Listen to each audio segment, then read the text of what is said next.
In a massive, echoing chamber, a young man snaps and questions whether punching fellow humans is even sane. Joshua, the knight's production mage, calls Lug out, saying he's plotting to snatch territory for himself. Loge, the knight's captain, slams his fist into the table, pure rage exploding because they just called him a thief. A sudden memory flashes. Loge stands like a fearless commander, battling the Demon King's terrifying army head-on. A dark panel hits the screen. This is where everything flips, and his transformation truly starts. The flashback rips open Loge's fall, straight into a gilded, decadent noble life of non-stop parties.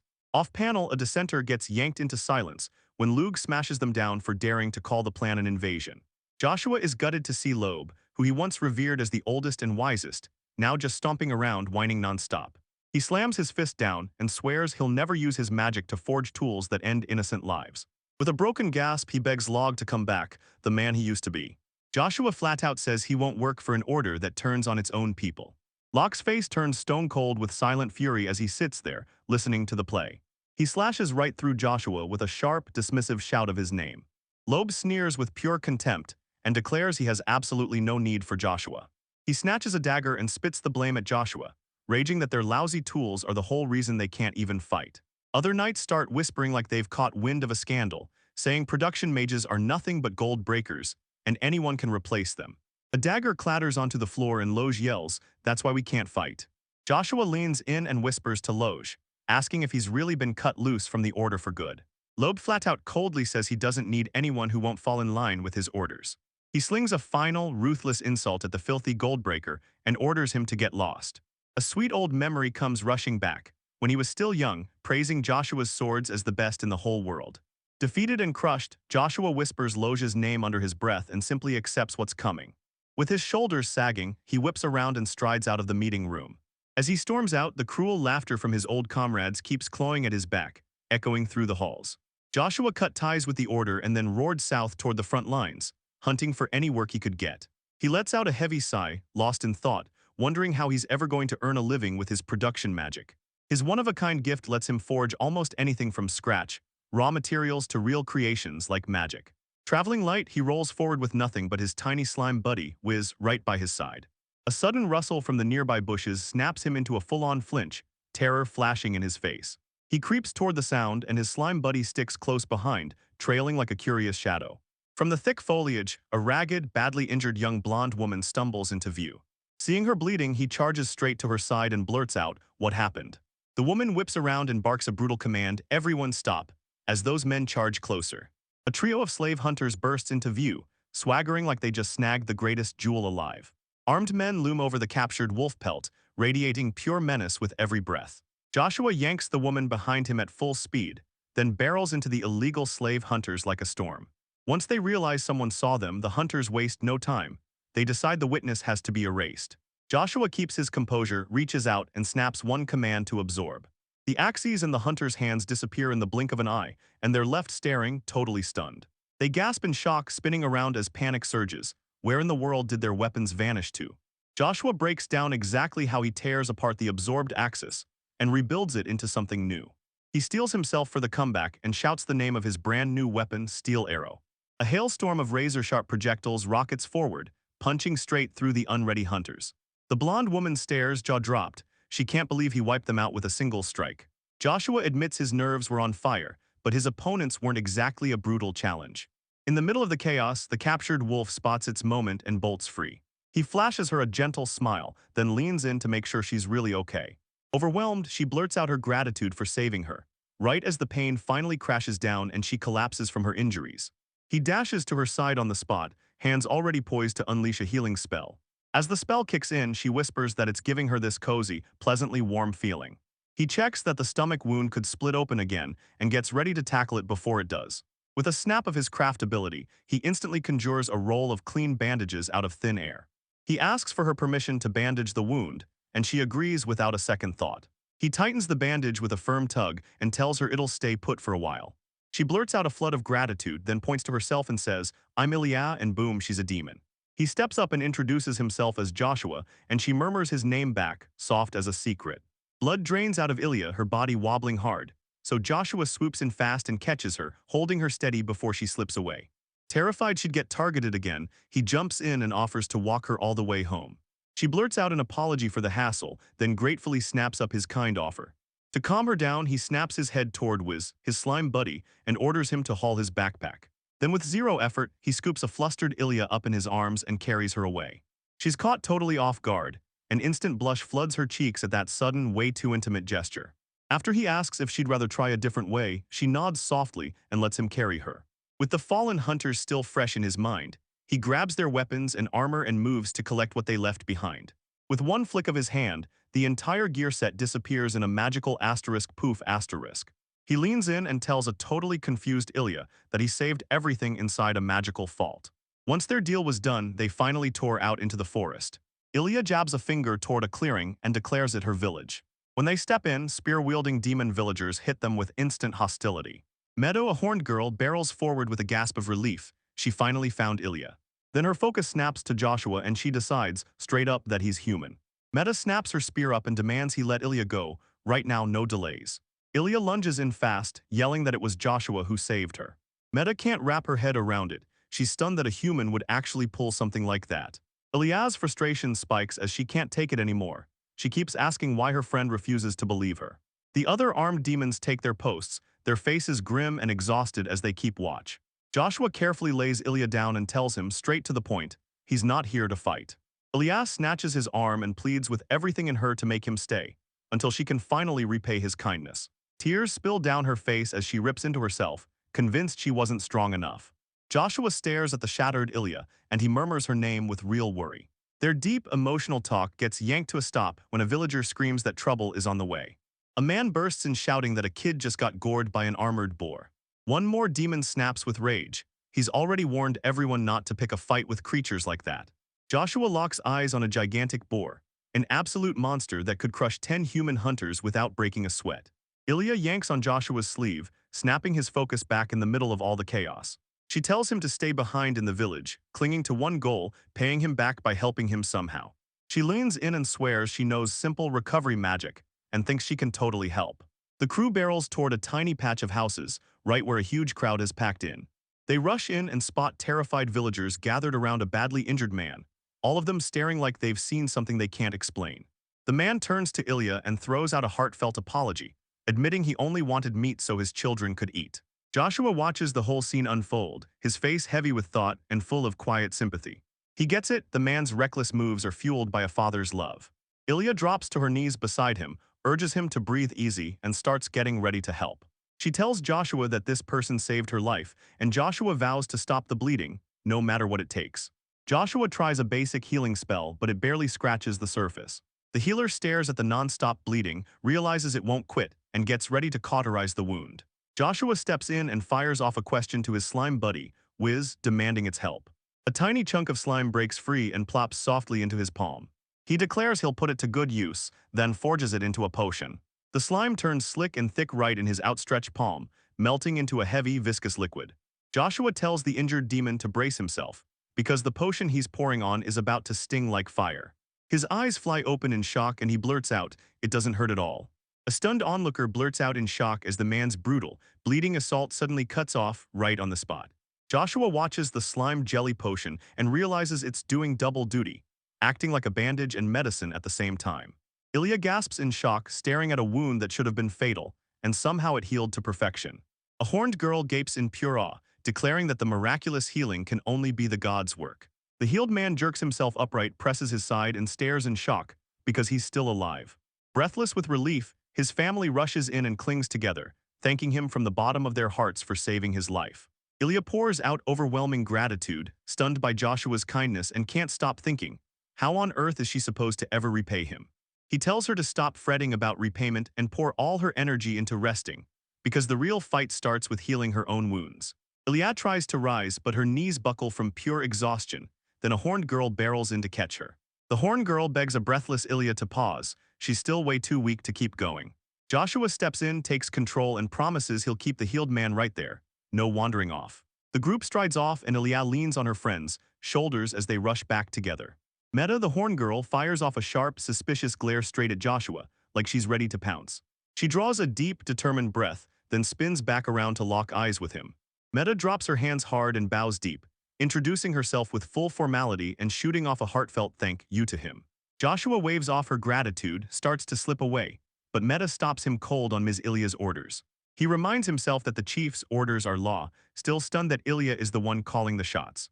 Meta admits it's wild, her people hate and fear humans, but Joshua, he feels different. Her face softens as she realizes he's nothing like the others. Joshua stands there holding his breath, while Meta gears up to drop another bombshell right in his face. She clenches her fist so tight her desperation turns into pure, unshakable resolve. She yanks Joshua's hands out of the air and pleads, begging him to help her. Meta pleads with him, begging for his magic, and she doesn't care which kind as long as he'll teach it. She lays it all out, how monsters and humans alike turn their backs on them, even though he keeps saving people. Meta drops the bombshell that monsters crave those horns, which screams one thing: they're hunted for the horns. In desperation, she throws herself at him, offering her whole body, then he snaps, telling her to stop right away. She steadies her breathing and admits the brutal truth: she doesn't have the education to teach magic herself. Meta swings the truth back around and admits she can, in fact, forge tools. Joshua's face lights up the moment he realizes making tools is exactly what a production mage does. With a grin, he swings back with a rock-solid counter-proposal. He'll build the tools her village needs. His face lights up with a radiant smile, hope blazing, and he asks straight up if you're actually serious. Joshua leans over a messy pile of crude spears, and his eyes lock in. These are the village's weapons for now. He nods, double-checks it's all simple, then points out the branch grip and the stone or bone heads. He stops in his tracks, eyes narrowing as he weighs every tactical move and every scrap of what they've got. He grills Meta about what she can truly reach with her abilities, and she admits, straight up, that almost nobody can master both. Joshua decides he'll forge weapons so simple and deadly that anyone can grab them and use them right away. He pitches a brand new idea, crossbows, and watches Meta freeze, completely lost on what that strange word even means. He blazes back with a promise: he's going to make one first, and then he charges up his crafting magic. A perfectly formed crossbow snaps into his hands out of nowhere, and Meta freezes, completely stunned. He calmly lays out the weapon's creation magic, and then dares her to take hold of the new blade. Meta squints at the strange thing in front of him, and the moment he gets a good look, he clocks it as a weird mashup of a bow and an axe. Joshua tells his slime buddy, Wiz, to plant slime branches outside so they can start shredding targets with target practice. From far away, he blurts out that he's going to strike the target, and his companion is left reeling in shock. Meadow squints with pure doubt, convinced he can't hit a single thing from that far out. He fires off the shot, bam, and the bolt slams into the target with a deafening crash, unleashing pure crushing impact. Meta freezes in stunned disbelief at how spot-on it is, then grins and cheerfully dares her to try it. With a determined nod, Meta agrees to practice first before they head out hunting, just to see if it really works. A cluster of tiny horned kids gather around as she practices, and pure awe lights up every single face. Meta lands the shot perfectly, and the impact blasts a branch clean in two. She cheers at her sharper aim, declaring the crossbow an absolute beast. Then Joshua steps in and praises her. Puffing her chest with fierce pride, Meta drops the truth: she's got Ashura's crest, and once she's got it, her master can wield any weapon. Joshua stared at the crests, mulling over how demi-human ones could be totally different from the human ones. Meta clenches her fist and blurts that this crest is the one that'll make her all-powerful. Joshua nails the guess right away: this crest is built for combat. Relieved by the way she could do it, he leans in, grins, and pushes the idea: let's use that power and go hunt. Another girl blurts out a wild idea: they should hunt for wild boars, smaller versions of the armored monsters. Joshua finally gives the go-ahead, and Meta wastes no time. She nods hard, eyes blazing with resolve. He checks the crossbow. Yeah, it's perfect for keeping enemies at range, but now they've got to figure out what they'll do when things get right up close. He questions Meta about her deadliest weapon, and she straight up admits she most often goes to battle swinging clubs. Joshua gets fired up and decides to forge a weapon that's built to match her exact style. He forges a brutal flail, and Meta immediately declares it feels like it was made for her hands. Confident as ever, she boasts that with this weapon in hand, fear has nowhere to hide. Armed with their brand new gear, the two of them took off into the wild to hunt. Meta's son locks onto the target, jabbing a finger to the horizon as one lone boar comes into view. They watch the boar for a second, single-minded, totally lost in its meal, with nothing else even registering. Joshua spots its head like a juicy target and leans in, asking Meta if she can land the shot. She whips that flail around with deadly precision, and the spiked ball rockets through the air at breakneck speed. The weapon slammed straight into the boar's head with a sickening final thud. Meta can't believe her own success. She blurts out, "I actually did it." She's shaking with pure adrenaline, stunned at just how effortlessly she crushed that terrifying monster. Joshua grins from ear to ear, loving how their brand new weapon turned out, especially with her skills driving the whole thing. He cheers her for her amazing work, then leans in and suggests they hunt for another one. They tower over their very first kill, and in that moment their partnership is already proven beyond doubt. After Meta takes down 3 boars, she erupts in cheers, but Joshua shoots her a quick SHH and shuts it down. She blurts out a rapid apology the second she realizes she's been way too loud. Drawn by the roaring chaos, a giant, armored boar bursts out of the trees. Meta panicked, blaming herself for bringing that deadly creature straight to her with the scent of blood. She orders Joshua to sprint for it while she lures the danger away. Then he grabs her and stops her in her tracks. He leans in and asks if she thinks she can bring it down, then warns her that these beasts are tamed by the Demon King's army. He remembers going toe-to-toe with Loeb, his childhood best friend, back when they were still just kids. He fires off a fast plan, promising to seize the simple-minded creature's movement and shut it down before it can keep going. He tells Meta to swing her flail and smash its head the moment he spots the opening.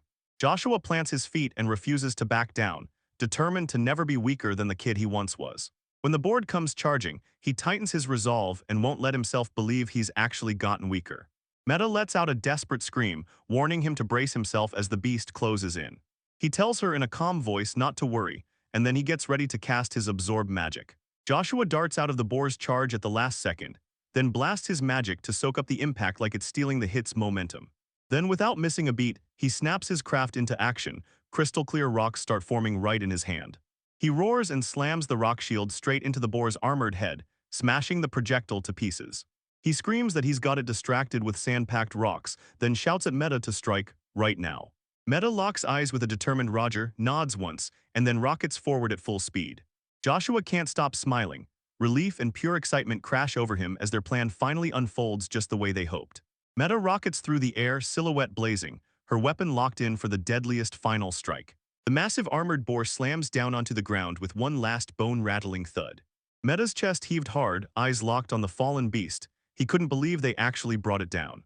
Joshua drops to one knee beside the creature, then calmly checks it, confirming it's finally dead. He laughs and says the boar is way easier than the ones the Demon King's army throws at you. Meta grips her weapon and challenges him. Tell me, do you see the power of the tools I built? Meta whips around to Joshua, and a warm, glowing smile lights up her face like her heart just burst through. She declares with pure awe that the weapons he forged are nothing short of wonderful. That praise hits Joshua like a punch, because it drags up the memory of him getting berated for his lousy weapons. He compares it to the present and can't stop wondering, when was the last time anyone ever thanked him for what he did? Joshua snaps back to reality and blurts out that he's genuinely thrilled to hear her praise. With his spirits soaring, he swore he'd crank out even more crossbows for the village. Meta is buzzing with pure excitement, practically begging for the other tools to join in too. Ilya calmly adds that if they get more weapons, the whole clan will finally be able to hunt. Joshua can't stop thinking about how much he craves these reactions to what he's created. Gazing out over the forest, he realizes this pure rush of gratitude is what finally makes him truly, genuinely happy. Later, the villagers rush in and crowd around a towering heap of dead boars, staring in pure shock at the brutal hunt. Meta proudly raises a crossbow, then swears their entire win was Joshua's doing. The villagers can't stop chattering, eyes wide, mouths agape, shocked that someone can hunt with a weapon like that. Giddy with gratitude, Ilya steps up to Joshua, stunned that she might actually have no way to repay him.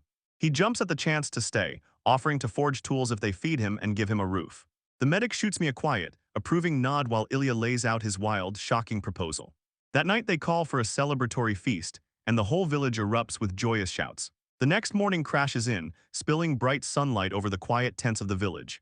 Joshua jolts awake to the bright chirp of birds outside his window. He stretches out with a lazy sigh, muttering about that unreal sleep he just got. His eyes snapped wide open and there, right beside him, was Ilya dead asleep and peaceful in the same bed. His face twists into total, jaw-dropping shock at the sudden twist he never saw coming. His thoughts sprint, replaying the moment she packed up and left right after showing him the tent. A twitching wriggle on his other side hits him with another jolt. There's yet another surprise hiding there. Maida is sprawled in the bed with him, gripping tight as she sleep-talks defiantly, like she's daring the night to stop her. Utterly stunned, Joshua can't wrap his head around how this wild, messed-up situation even happened. Ilya pops awake with a bright grin, cheerfully wishing you a good morning. He stumbles through an awkward question, "Why are you here?" And Ilya just smiles and says they're there to keep him warm. Meta mumbles in her sleep, swearing she won't let him go, clinging to Ilya's orders like they're a chain. Ilya snaps at her for her bizarre sleep-talking, and even Meta's eyes flicker in confusion. Just then Meta groggily shot awake and greeted Joshua and Ilya with a booming good morning. Overwhelmed, Joshua blurts out a rushed thank you for yesterday and dashes out before anyone can stop him. Meta asks if he's going to hunt again, and he snaps back that's exactly what he plans to do. He decides his very first move is simple: crank out more weapons for the other demons. In the heart of the village square, a loud group of demons huddled together, chattering up a storm in the open. A mountain-sized mess of brand new, freshly forged weapons sprawls out in front of them. Total chaos, pure firepower. The demons gape at the mountains of brand new weaponry pouring in. Meta grabs a bow and flashes back. Her grandfather was a master with it. With her wild, unstoppable strength, she snaps the bow by accident right at the wrong moment. Panicked and shaking, she blurts out non-stop apologies while Joshua fights to calm her down. That incident hits Joshua hard. Turns out, regular bows just can't handle the terrifying demons he's up against. He locks eyes on Ilya, standing there with that flawless God-given archer stance.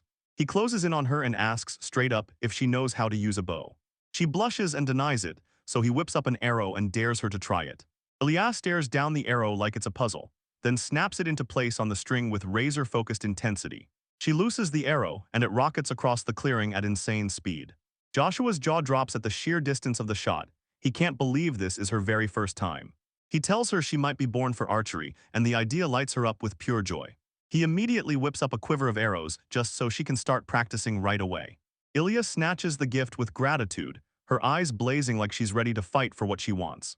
Joshua whips his head toward Meta, and tells her straight up that she needs armor if she's going to be safe. He tells her to freeze in place, then snaps his fingers and starts casting a wind spell. A raging swirl of air whips around Meta while he takes her measurements. He slams down a craft spell and forges a suit of painfully weak armor. Meta's intricate armor suddenly forms out of thin air and locks onto his body like it was always meant to be there. She kicks and checks how tough it really is, then declares with zero doubt that those boar horns won't pierce a single bit. The newly equipped hunting party bursts out into the wilderness, swearing they'll be back in no time. As soon as they disappear, Joshua whips around to Ilya and hits him with a brand new request. He demands to know if there are any sturdy trees around, and she's left staring in total confusion. She holds his question like it's deep and meaningful, and her face lights up with thought. They push into a forest of towering iron teaks, and Ilya swears these trees are nearly impossible to break. Joshua admits that hacking them all down is going to take forever. Ilya tells them to hunt for another option, but his mind is set. Nothing is going to change it.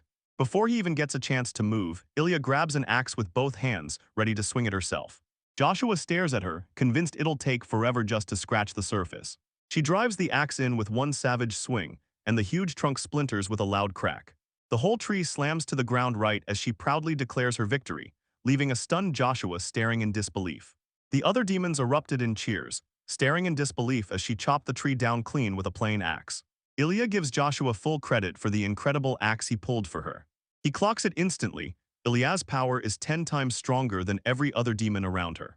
They're staring down a massive, constantly swelling mountain of logs inside this seriously impressive hall. When transport becomes the big problem, Joshua steps in and promises everyone, "Don't worry, I can stash you all away." Then the command hits, and the whole mountain of logs gets swallowed up, disappearing into thin air. Ilya's jaw drops at his own insane power, but the moment someone praises him, he swats the compliment away like it's nothing. She fires off the question, "What are you making next?" And he grins, spilling his big idea: he's going to build a secure fence. Ilya blushes and admits she honestly has no clue what fences even are. Joshua leans in and tells them armored boars slip into the village under cover of night. He says they need a fence and they need it fast, because those outside enemies will come for them. Ilya buys into his plan, then throws out the next move, heading straight back to the village. Then he leaned in and demanded she take him to a high, open spot right near the center. She knows the exact spot, and she pulls him straight back toward the village. They step into a raised, empty plaza, and she immediately nods. Yep, this is the place. Joshua scans the blank emptiness and shoots. Did they ever build anything here? With a faraway stare, Ilya tells me that absolutely nothing was built there. She tells him they used to throw those festivals right there, in that exact spot. Joshua treats it like a green light and jumps straight into making something right now. In a blink, a gigantic wooden tower crashes into existence on that hill. Down below, the villagers snap their heads up and gasp, because that sudden structure just blasted into the sky. Ilya is completely stunned, mouth hanging open, staring in disbelief at the tower's massive scale. Joshua shrugs it off and says something like, "Stuff this simple. Yeah, it's totally no big deal for me." Up on the highest point, Ilya can't help but stare in awe, soaking in the jaw-dropping view of the whole village laid out before her. Joshua spots Meta and the crew down there, hunting their prey below. He clocks that the hunt is running like clockwork. He breaks down why spotting monsters before they strike is pure strategy. He's counting on a lookout to stay sharp, so the moment danger hits, the village gets warned fast. Then he lays out the whole scheme, build matching towers on all four sides. He makes his move, rings the whole village with a log fence, then hammers it in with stone to make it unshakable. Ilya grins with total confidence, saying they'll team up and build a magnificent wall together. The sheer size of his plans steamrolls his companions, leaving them hilariously stunned and struggling to keep up. Massive wooden logs slam into place right away, and the wall starts going up at once. Boom, thunder rips the air as a massive wooden log crashes into place, and the crew starts building the next wall right then. In the blink of an eye, a massive wooden fence slams into existence, snapping shut around the whole village with one final, bone-rattling thud. Joshua brags that the job is finished, while Ilya and the other demon cower behind him, shaking in stunned disbelief. Wiped out by the sheer force of him, Ilya blurts out, "Are you a god?" and then quickly bows her head, admitting she never could have pulled this off without him. Joshua steps up to the celebrating villagers and tells them, "You've got more than enough meat now, so tonight you can finally sleep easy." Juicy skewer after juicy skewer sizzled over a roaring fire pit, and the whole feast smelled like pure celebration. The whole village erupts in cheers, shouting loud thanks to Mr. Joshua for their jaw-dropping win in the boar hunt. Meta's face lights up with pure joy as she stares at the new, sturdy fence, and swears it feels like a dream. Ilya nods back with a calm, satisfied smile, and that dreamy sense of safety seems to glow right from her expression. Joshua cuts into the group's celebration and tells everyone he has to slip away for a short while. Meta grins and tells Ilya, "All right, your turn, take care of me," and Ilya laughs along, happily agreeing to the arrangement. From afar, Joshua stares as Ilya walks off, and a burning question starts to rise in his mind about her. Meta praises the food as delicious, then leans in and asks if his parents are the ones who taught him how to cook. He tells her, "Mom taught me everything I know," and Meadow gushes that the grilled meat is absolutely perfect. Joshua bows with gratitude to his parents and to Ilya's predecessor, because without them, he never could have made it there with them. Meta's smile fades fast as she admits the last chief was a true hero, one who stood up to the orcs. She starts spilling a gut-wrenching tale from 10 years back, when the orcs marched in and seized their territory. Joshua's jaw drops. He admits he had no idea the demons even got caught up in the humans' war. In her mind, Meta still cringes at how naively she invited Ilya and the other kids to run wild in the southern plains. Fear rips across her younger self's face as her memories drag her back to those brutal events. Her memory flashes, giant orc silhouettes loom out of the dark, just before those helpless kids realize what's coming. Meta explains that the orcs treated her people's horns like priceless treasures, prey begging to be stolen.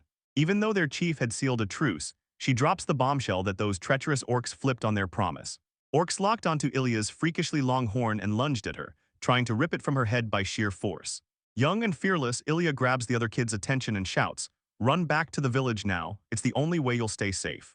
A razor-sharp, violent roar slices through the air, announcing the brutal orc attack is about to begin. Another demon child lunges forward and bravely punches the orc gripping Meta, all to protect his friend. The brave child gets viciously slammed into the dirt by an enraged orc, towering far bigger than them. Over the fallen kid, the orc looms and sneers, calling him a brat, then swings in for yet another brutal hit. A savage hit slams into the small demon, proving just how unstoppable and brutal the orcs really are. A young, breathless Ilya snaps his gaze at the attackers, growling under his breath that they've crossed the line with their cruelty. An orc yanks Ilya by her horn and snarls that she's finished. Then Ilya jolts with a sharp, pained grunt. With a sickening snap, the orc smashes Ilya's horn to pieces while another child just stands there, frozen in pure, terrified horror. A terrified young Meta shrieks Ilya's name, her face turned into a screaming mask of pure fear right beside the chaos. In the middle of the chaos, an adult demon gets a heavy orc spear rammed straight through its chest. Medi's parents step in front of the kids without fear, putting their bodies between them and the oncoming orcs, fully ready to fight for every one of them.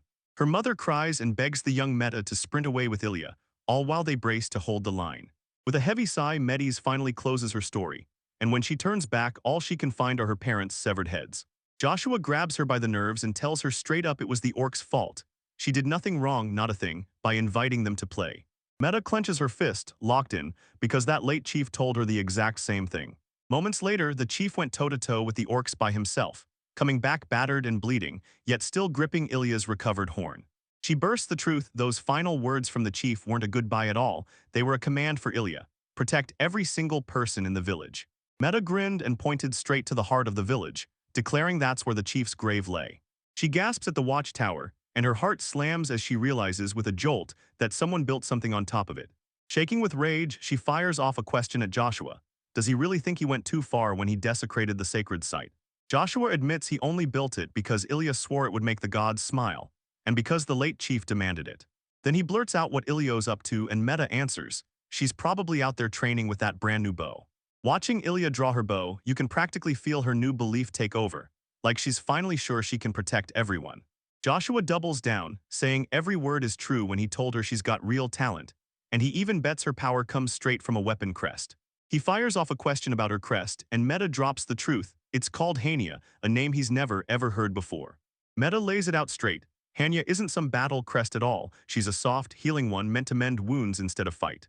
Joshua mulls it over and Meta jumps in, yep, Ilya's the real deal. Kindness is in his bones. She tells me Ilya's kindness is unreal. She keeps pushing herself past her limits, all for the people around her. He remembers her pretending to be a decoy for a kid, and suddenly realizes just how far her self-sacrifice truly goes. Meta hails Ilya's moves as downright noble, exactly what you'd expect from their top boss. Joshua's eyes harden with resolve as he says, I won't let you risk yourself anymore. He swears he'll do everything he can to help her, and that promise hits like a blanket of deep, crushing reassurance. Meta blazes onto the scene, and every feasting villager's gaze locks on him as he braces to drop a massive announcement. With a sharp BM, she announces her choice marrying Joshua. Then Joshua sputters, choking on his food, stunned out of his mind. As the crowd roars, Joshua freezes in shock, sputtering like, wait, what are you even talking about? Panic explodes in him as he realizes. This is a trap, a nightmare plan to lock him in the village for good by forcing a family to chain him down. A menacing aura blooms behind him as he shudders at the terrifying thought of being dragged into marriage. Ilya bursts in out of nowhere, shaking with rage, and snaps at Meta for pushing her declaration way too far. Meta whips her arms around, fired up as she insists this is the only way to make sure Joshua never walks out the door. She squares up to Ilya and fires off a question. Does she really think she doesn't want Joshua to stay in the village forever too? Ilya slams the table and shoves her to the edge, then drops his declaration, she's the one who's marrying him. Two women start clawing at each other over who gets to be his wife, but Joshua won't budge. He says he needs to marry neither. He insists he only planned to stay for a moment, sweating bullets as the noise around him keeps escalating. Joshua's face is pure strain, his nerves shot, as their loud bickering keeps escalating and crashing around him. Drenched in sweat, he slips away from the chaos with stealthy steps, praying nobody notices him. After slipping away from the argument, he finally calls it quits on the chaos and heads straight to sleep. Next morning, Joshua jolts awake, still groggy, while birdsong pours in through his window. To his total disbelief, Ilya and Meta are both crashed out on either side of him, sacked out cold, but still clinging to him like their lives depend on it.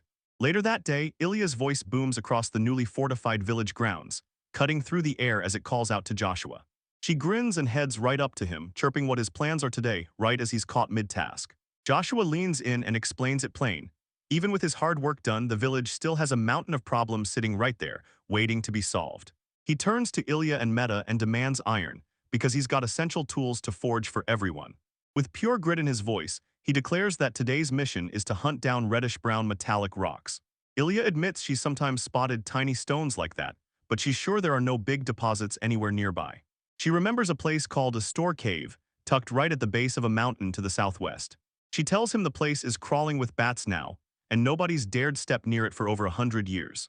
Ilya flashes a big, excited smile and offers to guide him there herself, practically buzzing with anticipation for the adventure. Meta cuts in fast, eyes blazing with resolve, and declares that she'll be the one to guide him. Joshua realizes Medes isn't protecting them out of kindness. She's pushing to keep their chief, Ilya, away from any danger that could hit. He darts his eyes between the two of them, bracing to choose the move that'll keep Ilya safe. Joshua figures everyone in the village would panic if anything happened to their chief. Reluctantly, Ilya caves in and the grateful Meta lights up with pure joy, then she pours out heartfelt thanks, grateful beyond words for Ilya's trust. Joshua swears they'll just do a quick once-over of the cave, then vanish right back before anyone can even blink. With a warm, trusting smile, Ilya urges them both to stay sharp and take care on their journey. They come to the mouth of a store cave, a shadowy, ominous opening carved into the rock like something waiting to swallow them. Meta stood before that ominous cave entrance, gulping hard as the dark inside seemed to stare back at her. Joshua gears up to go in first and wipe out the bats, but Meta suddenly shouts and halts him mid-step. He fires off a warning, bat bites can be deadly, then decides to scout the cave first before making a move. With his craft ability, he snaps a torch into existence and shoves it into the hands of a meta who's still frozen in shock. He nods, snatches the torch, and hurls it inside, then they wait to see what's lurking in the dark. Meadow nods and tells them straight up that the light and heat will smack the bats with a shock, then blast them out of there. With a fierce heave, she smashes the flaming torch into the cavern's crushing darkness. A weird splash rings out and Joshua snaps, "Hide in the bushes now." Huddled in their hiding spot, they hear splashes, skids, and rustling creeping closer by the second. Peering through the leaves, Joshua spots a colossal creature bursting out, and the moment it appears, Meta gasps of terror rip from his side. Meta's face shines with sweat as she stutters in pure terror. A hulking, grotesque slime starts oozing out of the cave, and she recoils, screaming, "What is that?" Joshua spots it in a split second, a dust slime, and it's a mutant that can't be taken lightly. He breaks down its terrifying power, how it can swallow and dissolve anything, even metal and rock. Joshua pitches a tactical retreat to rally reinforcements, but Meta shuts him down with a hard no. Mistaking her caution for weakness, Meta's confidence flares, and she boldly declares she can take the monster down all by herself. She lunges forward at full speed, brushing off Joshua's terrified warning that the weapon won't matter. With a defiant scream, Meta drove her spear straight into the slime's squishy, gelatinous flesh. Her weapon plunges into the creature with a nasty squelch, but it doesn't seem to do a single thing. Joshua barks at Meta with raw urgency, shouting for her to drop her spear right now. She refuses to leave behind the priceless weapon he forged just for her. A dust slime rockets forward at nightmare-fast speed, lunging to swallow the reckless warrior whole. Joshua snaps his head up and throws a shimmering magical shield in the way, blocking the attack the instant it hits. The slime crashes into the barrier with a brutal slam, blasting a stunned Meta skidding backward through the air. As Joshua lunges to catch her, he's already channeling a fresh crafting spell. He lunges and catches Meta, immediately asking if she's okay as she blurts out an apology for her reckless move. Joshua whips his head around and realizes the dust slime is zeroing in on anything that moves. He quickly weighs the idea of dropping Meta and takes the fight straight to the creature himself. A sudden, unexpected presence slams into him, and he gasps, pure shock and total confusion. Ilya stepped in calm as ever right between the two of them and that monstrous slime. A terrifying dust slime looms over Ilya, its shape is pure menace, and it's impossibly huge. Unbothered by the chaos, Ilya clenches a massive axe in her hands, her face locked in a deadly, unshakable focus. With one brutal, blazing slash, she wipes the monster clean off the map, its remains spraying everywhere. Joshua's shudders gaped in disbelief as she smashed the dust slime in an instant, like it was nothing. He's staring in awe at her insane power, cranking it up with an ordinary axe he forged just yesterday. More villagers spill in, still breathless from the chase, staring at Ilya like he just broke the rules with his insane speed. Joshua starts apologizing to Ilya, but she stays calm and tells him, "Don't worry." She whips her gaze to Meta and softly admits she was only trying to shield her from harm. Ilya stands there, dead serious, and declares that saving everyone is the whole reason she's alive. Meta clenches her fist, visibly rocked by her chief's words that hit straight from the heart. She swears with a trembling kind of resolve that she'll get strong enough to shield Ilya, and everyone else too. As they watch their bond lock in, Joshua grins and tells them he's putting his trust in their strength. He notices that their love runs so deep that it turns every little moment into pure worry. With a warm, fond grin, he can't help thinking, man, these two together are trouble. Ilya lifts one finger, ready to slam the humbled Meta with a ruthless, no-nonsense lecture. She chews out Meta for ignoring Joshua and for gambling with his life. Meta droops drop to the spot and apologizes to Joshua, her cheeks burning for underestimating that slime in such a reckless way. Joshua tells the staggering Meta to stop and rest her injured hip for the day. Meta reluctantly gives in, and Joshua steps in like it's finally over, confirming the whole thing is settled for good. He vows to scavenge every last bit of dust slime, hauling it in for crafting materials. Joshua tells everyone the slime's jelly is shock-proof, so strong it can be molded into real armor. Raking through the wreckage, he spots a massive crystalline object, way bigger than he ever expected. He clocks it instantly, a magic stone, the same kind of treasure monsters stash inside their own bodies. Ilya tells them that when you craft weapons and tools from these stones, they don't just work, they unlock special powers. Joshua stares at that pale green glow, and his wind magic practically lights up with it. With the threat finally crushed, the crew stops in front of the cave entrance, still standing, finally safe. Joshua figures it out fast. With a dust slime living there, nothing else could survive, so the place must have been wiped clean. They lean in and realize the cave is packed with harmless, run-of-the-mill slimes just swelling everywhere. He's dead sure an ordinary slime cracked open and mutated into that dust slime. A giant slime bounces over with curious energy toward Joshua, and Joshua calls out to it. The slime darts away, hopping into the dark like it's got a secret route, dragging them deeper into the cave. Then it starts bouncing with the other slimes, and the whole group puts on this weird, joyful little celebration. Joshua turns to the slime with gratitude, then tells the others, "It's been helping us this whole time." Swallowing their doubts, the party pushes deeper into a store cave, into the dark, sure it's finally safe. The cave walls start shimmering with a vivid purple glow, and Ilya leans in to explain that it's exactly what the cave is named for. To get to the bottom of that weird phenomenon, Joshua hurls himself into action and forges an ice axe with magic. He slams into the shimmering wall, smashing off a chunk of that strange rock like it's nothing. He squints at the fragment, and then his eyes blow wide when he realizes it's violet iron. He blurts it out to his totally baffled friends. "This isn't regular iron, it's 3 times tougher." Joshua lays it on them. "This metal's incredibly rare, and nobles would kill for it because it's magic resistant." He shrugs off the long talk and just says it straight. "This metal is perfect for forging top-tier weapons and armor." He orders every last one of them to forge pickaxes, then storms into their ranks and rallies them to start digging for that precious ore. The whole squad dives in and starts hacking away at the priceless cave walls. A horned villager comes stumbling back, sack brimming with ore, and right behind him, slimes hauling even more riches. Joshua beams as he gently holds a tiny folded paper, keeping his gaze locked on a flustered Ilya. The group joyfully declares they're back in the village after an expedition that crushed every expectation. A loud cheer erupts as a massive mound of shimmering violet iron crashes onto the ground. Joshua can't stop grinning at the haul. Now they'll never have to stress about running out. The villagers buzzed with excitement, planning new tools like pickaxes, and even dreaming up fresh cooking pots. A villager leans in and asks if Joshua can make weapons too, then Joshua grins and confidently promises, "Yes, I can." Thoughts flood Joshua's face as he weighs the wild new possibilities, one after another. The group chat crackles with laughter, and you can practically feel the bond in every message as they map out what's next. Ilya strides up to Joshua, who's kneeling there, lost in thought beside that massive, jaw-dropping pile of ore. He whips around with a dazzling grin and shouts her name, right as she calls his. He tells her she's got perfect timing, because he'd been crafting something special for her just moments earlier. He thrusts a long sheathed sword into her hands and she shoots back, "Is that for me?" As she draws it free, a dazzling curved katana springs into view, pure masterpiece, gleaming like it's ready to cut the world in two. Joshua told them he dug through ancient village records, hunting for demon weapon ideas to light his inspiration. A flashback slams in. He's locked in study, and the thought hits that she could wield it the same way her ancestors once did. Ilya spots the weapon in the drawings and goes, "Wait, why did he make this for you?" He hits her with a painful reminder of that vow she swore after the dust slime incident, to protect everyone, no matter what. Tears spill into Ilya's eyes as she's completely overwhelmed. She thanks him with a shaky voice and promises she'll cherish it forever. Joshua flashes a warm smile at her and tells her to just let him know if she needs anything else. Nearby, Metflinches froze, glaring with jealousy as they watched the intimate moment unfold. Meta stomps her foot, shouting for a katana of her own, fueled by the shock of Ilya's brand new power-laced weapon. Ilya can't believe Joshua's done all that for them, so she blurts out, "How are we even supposed to repay you?" He waves off her thanks with a humble smile, saying, "You've already given me food and shelter, so don't mention it." His smile vanished, replaced by a hard stare, and he swore he'd make their village safer and richer starting now.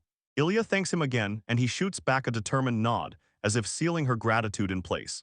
He kicks things off by saying, "To pull this off, I've got to crack 3 huge problems our village is dealing with." First, safety hits like a siren. He wants to tear down and rebuild every house using unbreakable iron teak. The second is locking down a steady food supply, because hunting and gathering can't be trusted to show up on time. He decides that growing their own crops is the only way to secure enough food for everyone. Then he spots the third and final problem the village has: their sanitation is a total mess.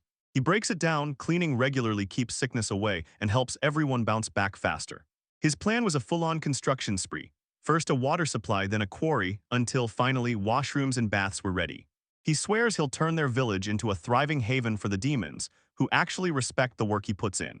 From above, the newly fortified village sprawls in full glory, and every hard-earned win of his labor is staring back. Suddenly, a bone-chilling howl rips through the air from the nearby cliff, and you know a brand new threat is crawling in. The whole crew jolts at that sudden scream. 1 second of peace gets obliterated in an instant.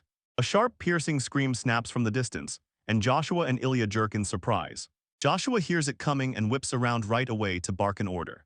He orders Meta to post the demons on guard and round up the archers. Joshua tells Ilya to tag along, and she jumps at the chance without a second thought. Their feet hammer the ground as they sprint straight for the northern watchtower. Meta storms in, shouting at Joshua and Ilya at once. She's got an urgent report to deliver. He tells her, get ready to fight, but don't fire a shot until I give the signal. She swears she hears dozens, maybe over 100 feet pounding the ground. Ilya's eyes widen with worry as he watches the approaching crew surge toward them at insane speed. From where they're standing, the whole crew leans in and stares at the forest line ahead. Ilya gasps, eyes flaring wide as the figures finally come into full view. She blurts out to Joshua, eyes lighting up, I can see them now. Shadows of wolf-like monsters spill out from the rustling trees below. Meta swallowed hard, eyes locked on the crowd closing in on her. A huge pack of battered beast people trudges on, wolves and all, dragging themselves forward like the road is swallowing them whole. Joshua can't believe it. He stares at the worn-out refugees and realizes, with a jolt, they're werewolves. He remembers the truth. Werewolves are half-man, half-wolf hybrids, and other humans hate them with a burning fury. Seeing their injuries, Joshua's alarm blared as he demanded of Ilya, what the heck happened to you two? Ilya tightens her fist, her face hard as she realizes, slave hunters must have hit them. A tiny, solitary white wolf stumbles out from the huddled refugees and keeps moving forward. Ilya blurts to Meta with urgency, demanding the archers stop firing right now. That little wolf gazes up, like it's just begging to tell you something. Ilya spots a wolf that looks way too familiar, and Joshua's stunned into silence. He's 100% sure it's that wolf he saved from the slave hunters. The lead werewolf opens its mouth and begs for only one thing, safe passage, no strings attached. Ilya and Joshua tell them they're not here to fight, period. The werewolf bares their teeth and shouts that the attackers still spell deadly danger for them. A deafening boom slams into the fortress wall, and the wolf jerks back, flinching hard. Ilya screams for everyone to scramble into the village, now, before danger catches them. Meta rattles off the order and snaps his fingers at the guards, then they swing open the north gate. Bleary-eyed, the werewolves stagger through the open entryway like they can barely keep their legs under them. From the wall, the defenders lock eyes and watch refugees flood into their sanctuary. Joshua slams down the final command, everyone, get every last one of them inside. Right then, a whole army of armored slave hunters crashes onto the scene, salivating for their next target. One of the soldiers snaps to a halt, utterly baffled, because this fortress shows up out of nowhere. The army erupts in stunned whispers, staring at a fortress that somehow appeared out of nowhere. Joshua slams the brakes on their escape, insisting he won't let them walk out with the werewolf captives. He leans in and asks Meta if her archers can pin down only the slave hunters. Ilya barks the order to fire, warning her troops to lock in their aim and don't miss. Arrows streak out of the wall and slam into two of the unsuspecting soldiers. The volley rips through the enemy lines and shoves their ranks into total chaos as soldier after soldier hits the ground. A soldier erupts in a shout, insisting they're the only real humans, and demanding the demi-humans be pushed out. Joshua shouts back that they're demi-humans too, then rips into the demand, release the captive right now. A blink of a thought hits him. He's not a demi-human technically, at least that's what his brain insists for a second. The slave hunters burst into panic chatter, stunned they've just made a deadly, unforgivable mistake. Their enraged leader snaps an order, retreat, while they shove the werewolves forward as living shields. Meta clenched her fist in pure rage, snarling that the slave hunters were cowards. Joshua snaps at Ilya to move in, block the retreating enemy force, and cut them off before they can escape. Ilya explodes off the wall with fierce determination, launching himself to intercept them. The fleeing soldiers scream out a full alarm the second she comes charging in, fast, sudden, and unstoppable. Her face goes stone still with focus as she closes the distance in a heartbeat. Ilya erupts into a speedstorm, carving through the enemy ranks with savage slashes. She staggers back, eyes wide, reeling from the sheer impact of her brutal powerhouse strike. A soldier lunges at a cat-eared girl and snatches her up, barking that he wants to know who the attacker was. Ilya steps in and offers a deal, let them go, and he'll spare their lives too. The soldier steps up to the girl and demands, is this what you want? As she snarls for the hostage, a voice she can't see behind it orders her to stop. A soldier clamps a blade to the girl's throat and dares her with a cold, brutal threat. The girl jolts in pure terror when the soldier growls that he's going to hurt her. Ilya's face snaps into a cold, silent, absolute kind of rage. She rips through the air with a brutal, all-powerful slash, straight into the soldier who's gripping the girl. Another soldier spits out a curse as the freed girl staggers off in pure shock. Ilya commits to the strike, and her long hair whips through the air like a living blade. A voice screams her name, telling her to stop, and it freezes her in the middle of her attack. Joshua grabs her attention and blasts the truth. Chasing them any farther would be suicide. Ilya whips around to stare at him, stunned as the crowd's cheers suddenly roar louder. The freed beast people erupt in wild joy, roaring celebration with cries that shake the night. Joshua stares in awe as she racks up an insane victory. Meta steps up and barks orders to the wounded, get them bandaged and treated right now. She orders the recovered human gear to be hauled together at once. Joshua drops into a deep, formal bow and delivers his profound thanks like it means everything. A tiny white wolf steps forward and introduces herself as Merc, the chief's daughter. Ilya beams at them and proudly declares, "I'm the village chief," like she owns the whole place. Merc stared up at her, stunned by what she'd just realized. Joshua freezes, then Merc bows stops and gives him her name, right in his face. Ilya crouched low and told Merc there was zero need for all that formality. Mark shoots her a look, accepts her warm gesture and repeats her name like it matters. Ilya leans in and asks, did Merc's people really come from the northern mountains? Merc tells how life was peaceful inside a cave, until humans finally showed up and everything changed. Joshua links it straight to the slave hunters they tore apart. She warns that more enemies are closing in, some of them wielding fire. Merc boasted that he could launch massive fireballs right out of his hands. Joshua finally clocks it. They're about to get hit by fire mages, so he scrambles to raise stone walls fast. Then it hits him, he and Merc have crossed paths before. Joshua locks it in, she's the one the slave hunters grabbed. Metaglayer stared him down and demanded, accusingly, if he'd led the slave hunters straight to them. Ilya blares a hard no, stepping up to shield Joshua from that accusation. Merc tells them she just followed Joshua's scent until it led her straight to a village. Joshua finally admits he'd been praying Ilya and her people would come swinging in and save them. The werewolves were forced to admit their biggest mistake, waiting too long to ask for help. Ilya's group gets hit with a no-nonsense plea that begs them to step in and help. She whips around to Merc and demands they back each other up when it matters most. Meta hesitates, then drops her gaze with a look that screams pure reluctance. She cranes her neck and asks Ilya what she wants from them. Ilya begs for them to be allowed to stay, swearing she'll fight right by their side. She fires off a razor-sharp glare at Meta and pushes her to agree, right now. Joshua adds that the slave hunters aren't just chasing people, they're hunting demons too. Ilya's flares with sighs and relief, because Meta finally gives in and admits the point. Meta accepts the alliance and grins, because in the end, the enemy of your enemy becomes your ally. Meta starts scrambling to organize everything, plans to send the crowd packing, and pushes full speed to prep for their brand new guests. Merc the White Wolf snaps his head up, suddenly wrapped up in everyone's safety and well-being. A battered Ilya gratefully thanks Merc, then urges her to finally rest too. Later that night, a campfire crackles like a heartbeat while the village slips into tense, watchful silence. Merc sprawled on the ground, curled up tight, fast asleep, wiped out from that brutal battle. Joshua keeps watch over her and tells Ilya she's worn out and she's still just a kid. Ilya tells Joshua to rest, but Joshua refuses. He's determined to inspect the captured armor first. A horned demon bursts in, grinning from ear to ear, and announces that every last piece of retrieved gear is stacked right there by the gate. With a thunderous thud asterisk, a mountain of armor and weapons slams onto the ground. As Joshua scans the heap, a creepy clacking noise snaps his focus to something that doesn't belong.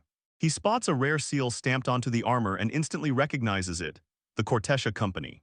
Joshua can't forget the company's dark legend, illegal trades and assassinations rolling like a shadow over everything. Meta's grim stare flashes on screen, and he warns that a fire mage from a company like that is going to be terrifyingly formidable. Joshua nods fast and the truth hits, someone lethal is out there, so they've got to beef up their defenses right now.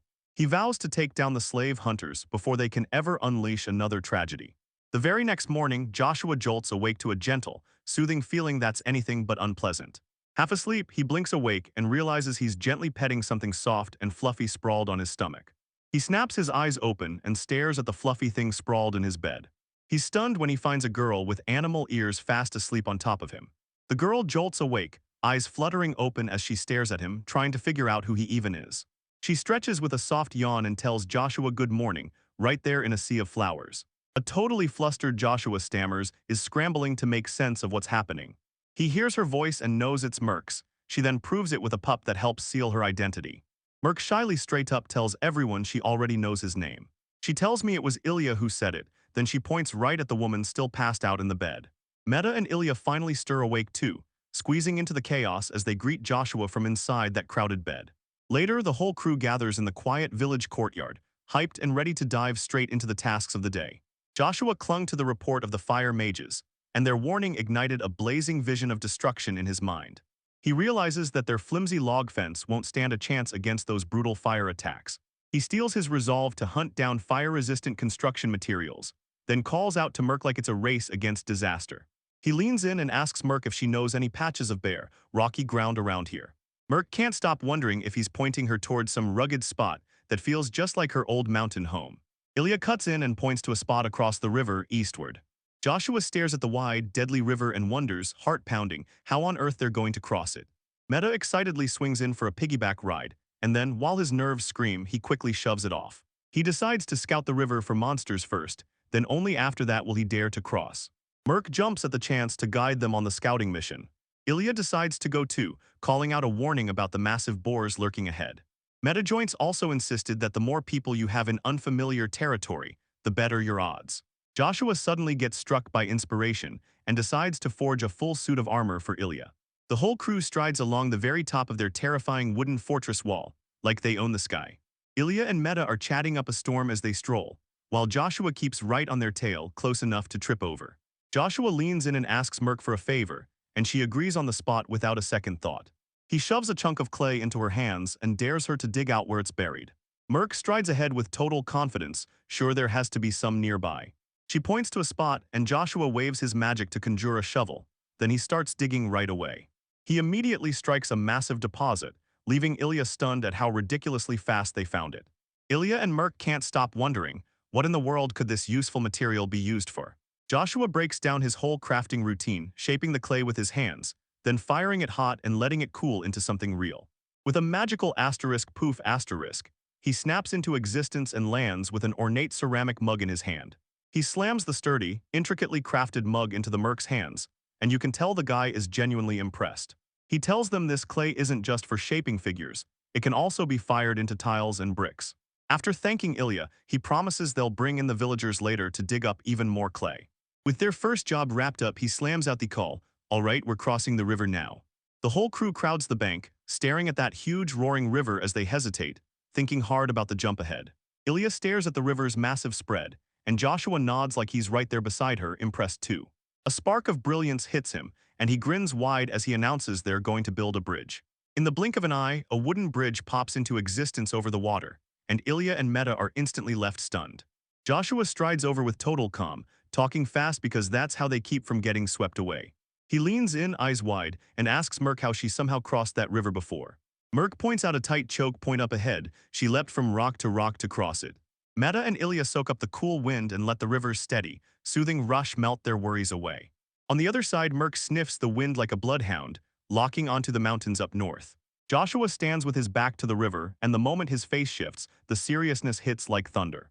He frets over the terror the werewolves went through, wishing he could somehow mend every shred of that trauma. Meta blurts out a warning about how close they are to immediate danger, snapping him right back to the present. He yanks his glove into place and locks back in on the one job that matters, getting those rocks. The crew charges into jagged, mountain-ridden terrain to kick off their search. They trudged across a dead, lifeless wasteland, where rocks of every size crunched underfoot. Merc just confirmed it, this is exactly the spot they've been hunting for.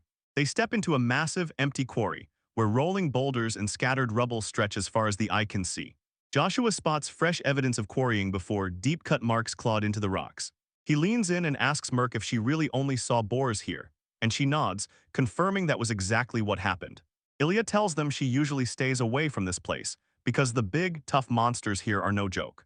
Meta points out that, so far, the only creatures they've really spotted are tiny critters like rabbits.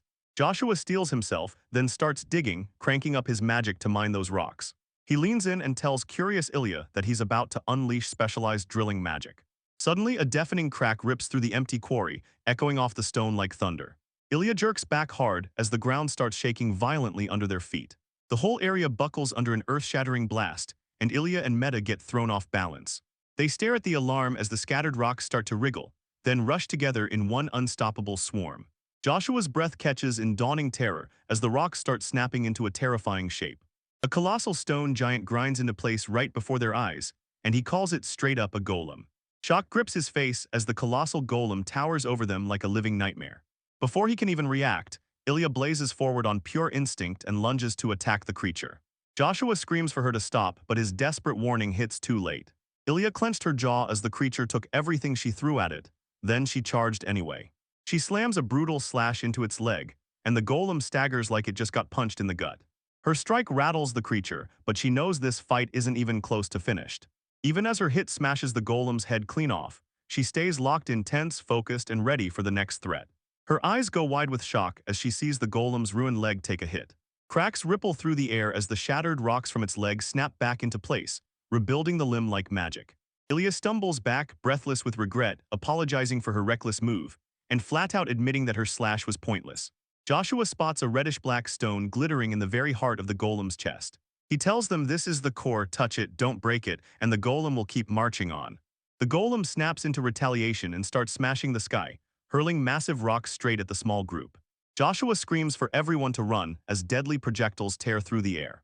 He snaps into action, lays out a plan in seconds, and yells for Ilya and Meta to smash the exposed core right then. Two girls lock eyes with grit, both knowing their role could make or break everything. They snap their heads in perfect sync and yank their weapons out, poised to tear the new strategy to life. Joshua orders Merc to only dodge, then shoots her a calm smile and tells her to stop worrying. Joshua lets out a determined yell and rockets straight at the massive, rampaging stone golem.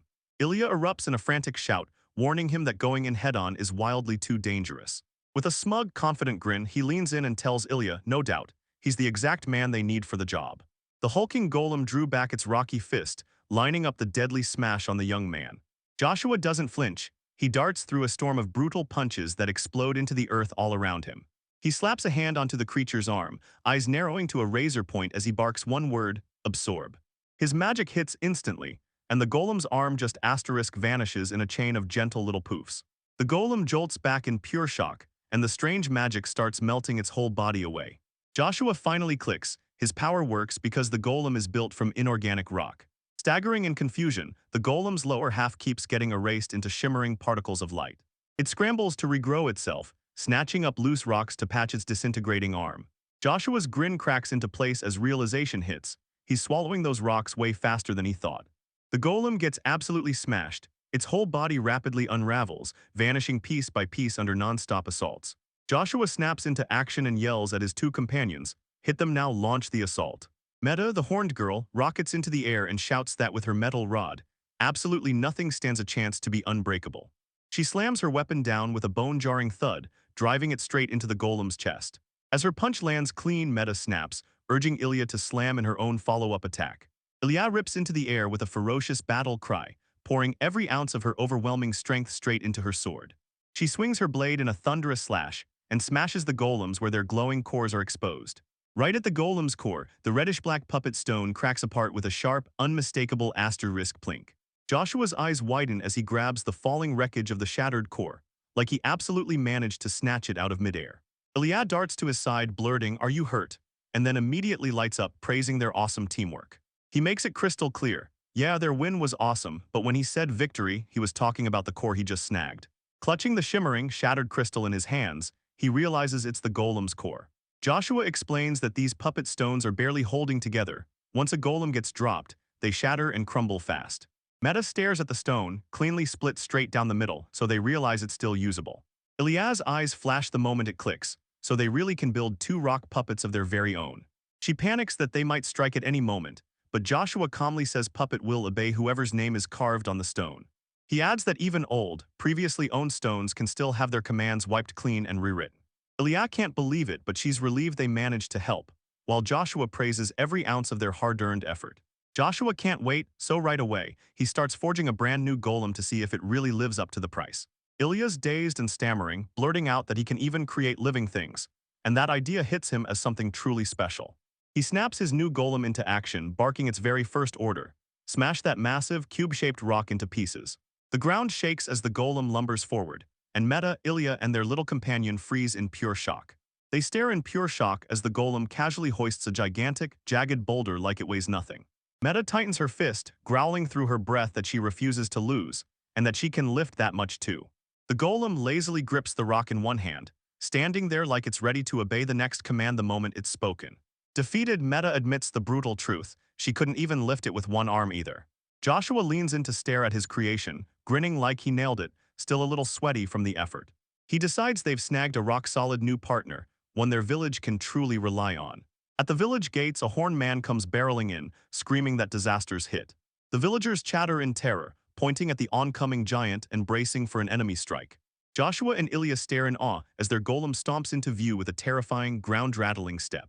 Meta shoots forward with a reassuring gesture, waving everyone down and telling them to relax, breathe, and calm the heck down. With a grin blazing like a kid on their birthday, she declares, thrilled to death, that the creature is a golem. She beams and announces that this massive golem is now their new buddy, crafted by Mr. Joshua himself. Ilya whips his head to Joshua and demands, "So what's your game plan with all these rocks we hauled in?"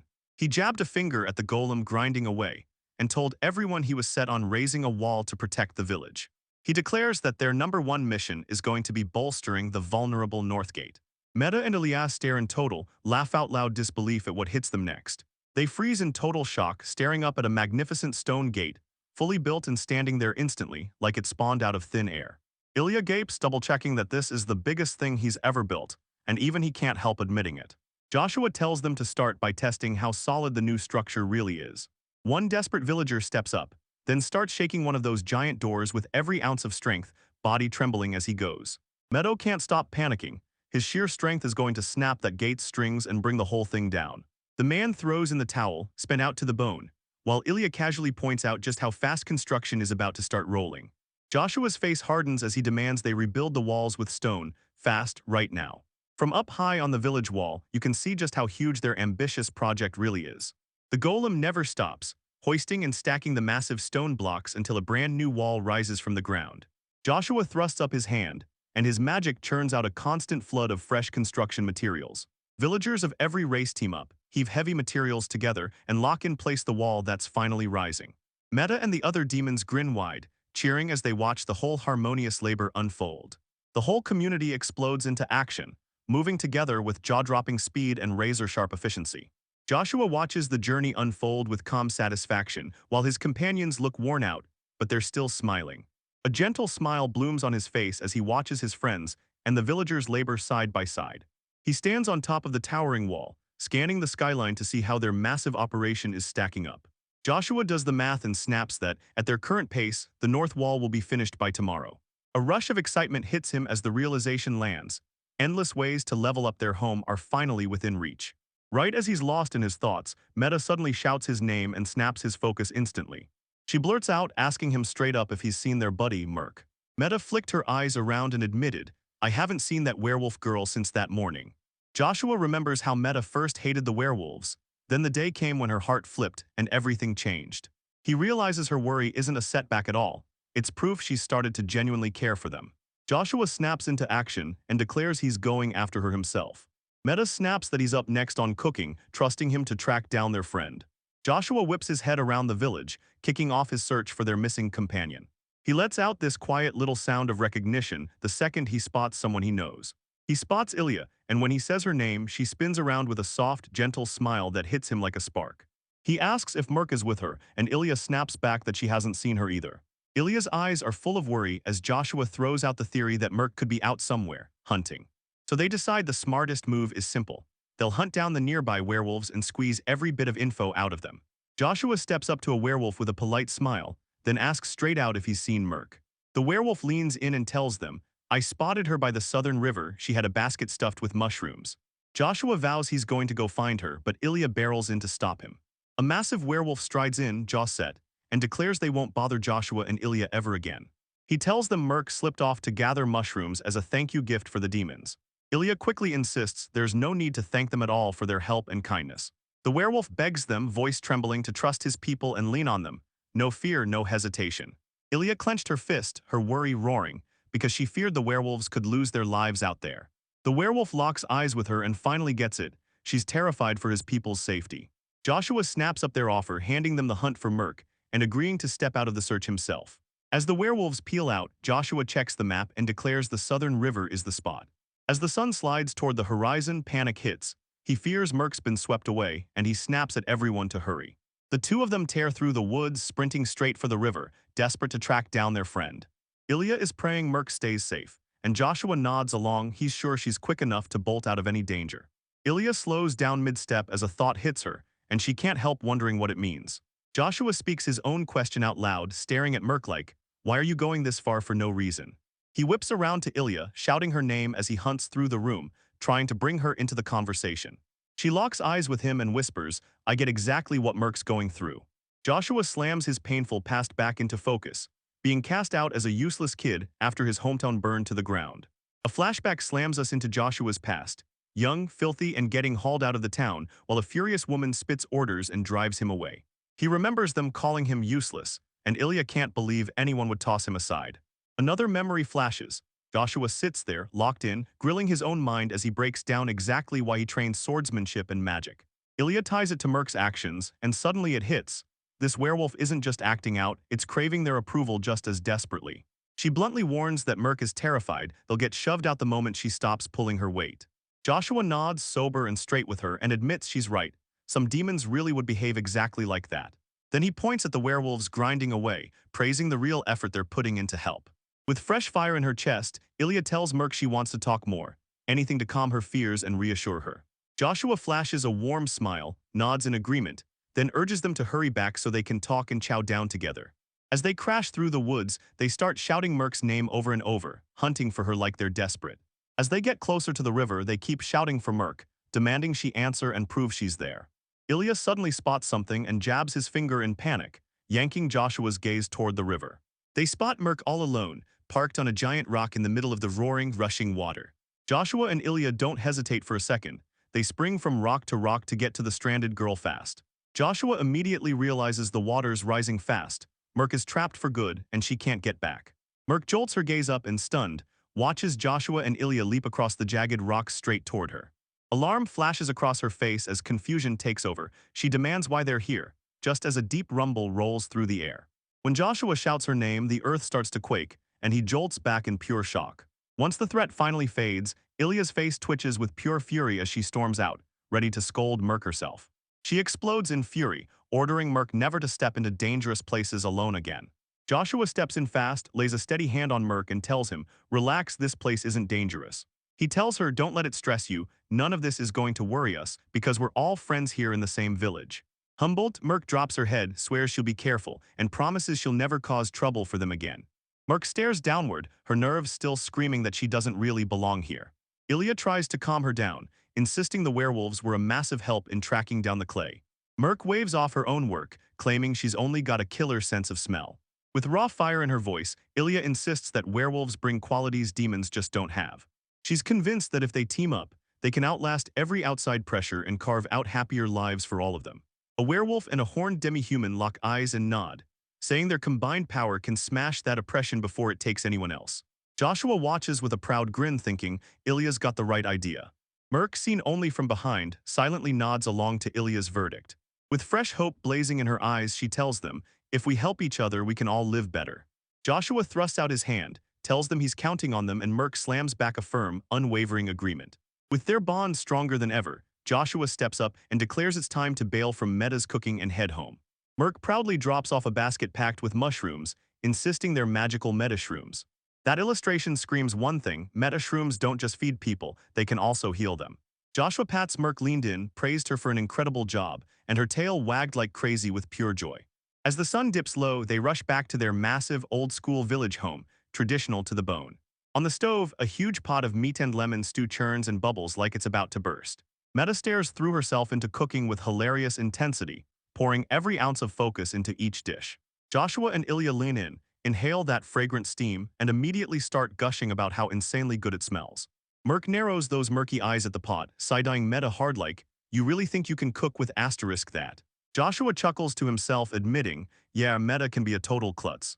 That perfectly prepared bowl of soup makes it clear his worries were all for nothing. As the whole village crowds in to eat, Joshua finally exhales, "Safe food, everything's going to be okay." Ilya takes a shaky bite of the soup, then her eyes flare wide with pure happy surprise. Meta can't even contain it. She blurts out that she really just outdid herself this time. Merc, swamped with doubt, sinks a spoon into the stew.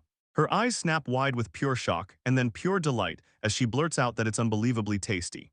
Meta smugly brags that her cooking is the best, and Merc can't believe it, because it's nothing like anything she's ever tasted. Meta needles Merc to taste the mushrooms Merc's gathered, because those same mushrooms are simmering right in the stew. Merc gasps in disbelief, gushing over the mushroom's juicy, mouthwatering bite, and Meta practically bursts with excitement. Joshua watches with a warm smile, clearly thrilled that the mushrooms pulled off a total win. The calm dinner shatters when Meta hears a strange noise outside, and her curiosity instantly goes into overdrive. The horned young man whips his arm toward the rooftop like it's on fire, and pure alarm screams off his face. A tiny winged figure crashes down with a brutal thud, then starts firing off meta demands like, "Who are you?" She instantly figures the intruder is there for their meeting, but she brushes the idea aside. The owl-like girl snarls a deep growl from her rooftop perch. She dives in close to Meta so suddenly that Meta's cheeks flare red, and she's left stumbling over a wave of confused embarrassment. Meta whips her gaze up and down, demanding to know what the intruder wants as she dives straight out of the sky. The owl girl locks eyes, dead serious, zeroing in on the fluffy pom-pom perched on Meta's hair accessory. Just then, Joshua blares out a warning. Something gets thrown and smashes into the girl's balance, sending her stumbling. He hurls an object with a fierce shout and rockets forward to break up the weird standoff. The girl crashes down, but Wiz the slime catches her on time, soft squish and all like a living safety net. Joshua can't hold back his praise for Wiz's incredible work as he and another girl sprint to the scene. Ilya notices the intruder has crumpled out cold, and her wings look shredded and torn. Joshua and Merc stare down at the tiny figure with heavy concern, both wondering who she really is. While she's sprawled unconscious, Joshua can't stop wondering, could this mysterious, battered girl be a demi? Every single person crowds over the fallen girl, and her name, or even who she is, stays a total mystery. The girl hangs limp and unconscious, cushioned against Wiz's soft slime body. The whole crew crowds around the unconscious girl, and the slime still cradles her like a soft trap. She jolts awake, groans through the pain, and Joshua leans in to hush her with a gentle, "Don't talk." He blurts it out fast, "Ilya, get a bed ready for the injured girl," and Ilya instantly agrees. Meta gently scoops up a steaming bowl of soup and hands it to the weakened girl, promising it'll warm her up. The girl chugs the soup in one massive gulp, then crumples back down unconscious again. Joshua leans in, calming the worried Meta, and swears the girl's just asleep right now. Meadow lets out a breath of relief, but that mysterious girl still has her completely stumped. The girl dozes peacefully, curled up in the slime's soft embrace like it's protecting her. Meta snaps into clarity and realizes the girl is a Tengu. She shocks a stunned Joshua by telling him that Tengu lives on a tiny mountain out west. Joshua can't shake the weird feeling. He's never heard of a demi living this close by. Ilya rushes back and tells them the bed's ready, and Joshua wastes no time thanking her. He decides to use healing magic on her scratches before anyone dares to move her.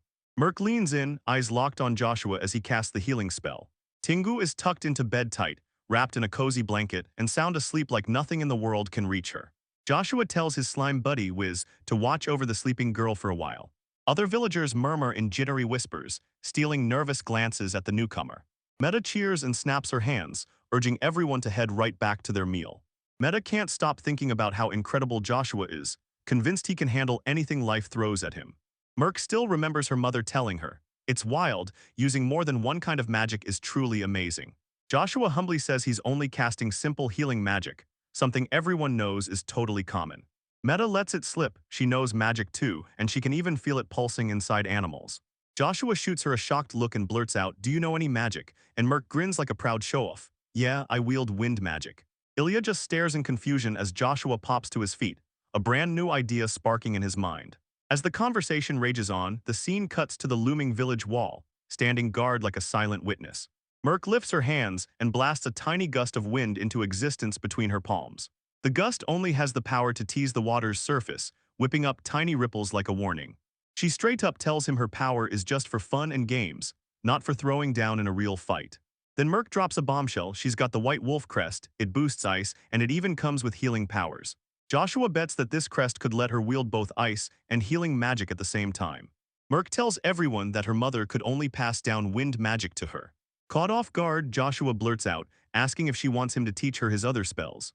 He leans in and reassures an ecstatic Merc, simple magic won't be hard for her. For their first lesson, Joshua orders her to picture herself freezing a whole bucket of water. Believing a wand might save the day, Merc awkwardly scrambles to whip one up right there, like the craziest last-minute plan ever. She locks in her power, then snaps out the command, freezing her target cold in its tracks. A wild burst of magic erupts from the bucket, and in a blink its contents freeze solid into ice. Clutching the icy bucket, she shakes with adrenaline as her companions shower her with praise for pulling off that insane success. Joshua leans in and tells her, "Keep training, because every session sharpens your cooling power." Merc and Ilya can't wait. They eagerly agree to level up their magic skills even more.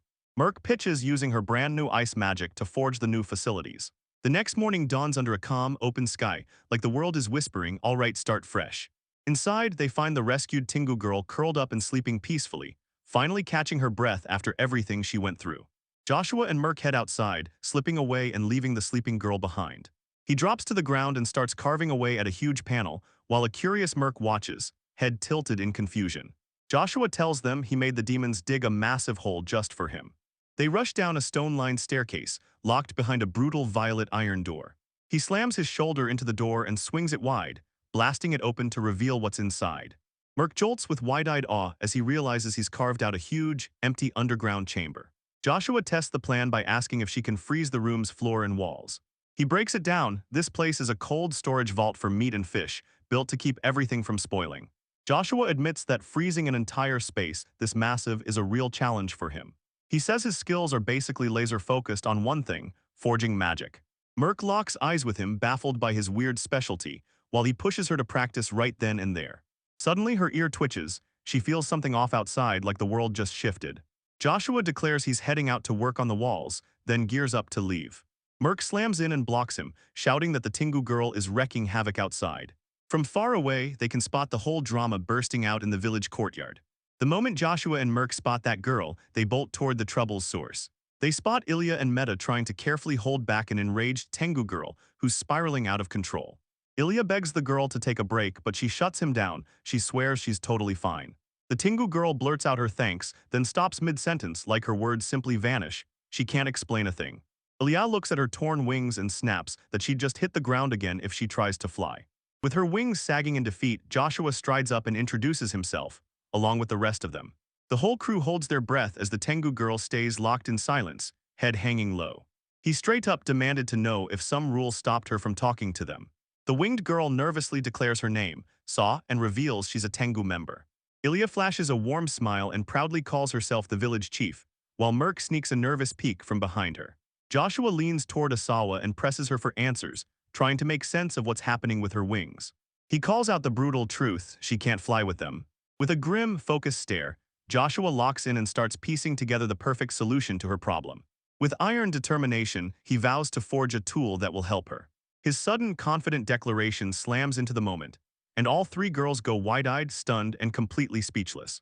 Ilya blurts, "Can I even build wings?" and then immediately admits, "No, I can't." So he lays out his scheme, using magic stones to pull it off. With a sharp asterisk poof asterisk, he snaps together an ornate wand on the spot, proving to everyone he can do more than just talk.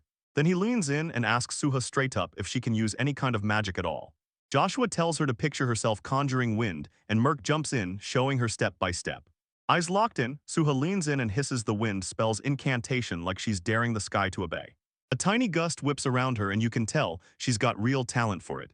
He holds up the brand new wand and tells her it'll let her take flight. Merc and Asuha lined in, staring at the glittering wand as its one-of-a-kind greenstone practically glowed. Joshua leans in and explains how the stone supercharges wind magic, then flashes back to how they fought that brutal dust slime. He breaks it down for her and promises this will help her land powerful winds. When they ask if she can really fly with it, Asuha grips the wand tight and steels herself. She's going to try. She snaps her wand forward and unleashes a raging wind spell, sucking in a storm of magic all around her. A massive gust suddenly tears through the group, blasting her companions with shockingly raw power. A brutal burst of wind snatches Suha right off her feet, flinging her into the sky as she tumbles through the air. Her friends snap their heads up, eyes huge, mouths open, stunned as she drifts above them. Joshua gasps in pure joy as she rockets upward, soaring higher and higher. Ilya can't believe how powerful that stone is, while Suha spins through the sky like a graceful comet. He nods and credits the magic stone itself for unleashing all that power. Joshua also hypes up Asua's insane talent with wind magic. After a few heartbeats, she drops down and lands softly in front of the group. Overwhelmed, she fights to bring back the amazing item, but he won't let her go, insisting she keep it. He tells her this will seal the deal, perfectly compensating for your wings, and it's tailor-made just for you. When he spots her hesitation, he quickly pivots and starts pitching a totally different way for her to repay him. He leans in and suggests they ask her people, the Tengu, to lend their cooperation. Joshua tells everyone that savage humans in the area have started laying siege to the demis. He pitches the idea that the flying Tengu could scoop up serious intel for them. Asuha jolts with realization. This could be the exact kind of service her people have been waiting to offer. Ilya wisely tells her to take the proposal back to her tribe first and get their blessing. Asuha nods and agrees, swearing that her people will throw everything they've got behind them. With a hard, serious stare, Ilya lays out a solemn request, begging her to be careful. She leans in and warns her to steer clear of the bad humans. Then Suha nods, totally getting it. Asuha vows she'll come back and settle the debt, and they tell her, "Don't worry, you're always welcome here." They watch her blast off toward home, shrinking into the distance with every breath. Merc lets out a thoughtful remark. Joshua and Ilya are sweet to the point of feeling almost suspicious. Meadow pops in and instantly backs Merc's red on their leader's character. She says it plain, it's their kindness that she loves the most. Meta suddenly jolts Ilya's memory. She wants to ask Joshua a favor. With cheeks burning, Ilya shyly blurts out if he can make her a flute. He grins and agrees right away, then urges her to tell him about the instrument she still remembers. In a blink, he carves out the exact flute she described, and everyone just freezes in pure shock. With tears in her eyes, Ilya gushes her gratitude nonstop, then swears she'll practice playing it until she gets it right. Meta practically begs her to jump in and play it for them right now. Ilya lifts the brand new flute to her lips, ready to unleash a brand new melody.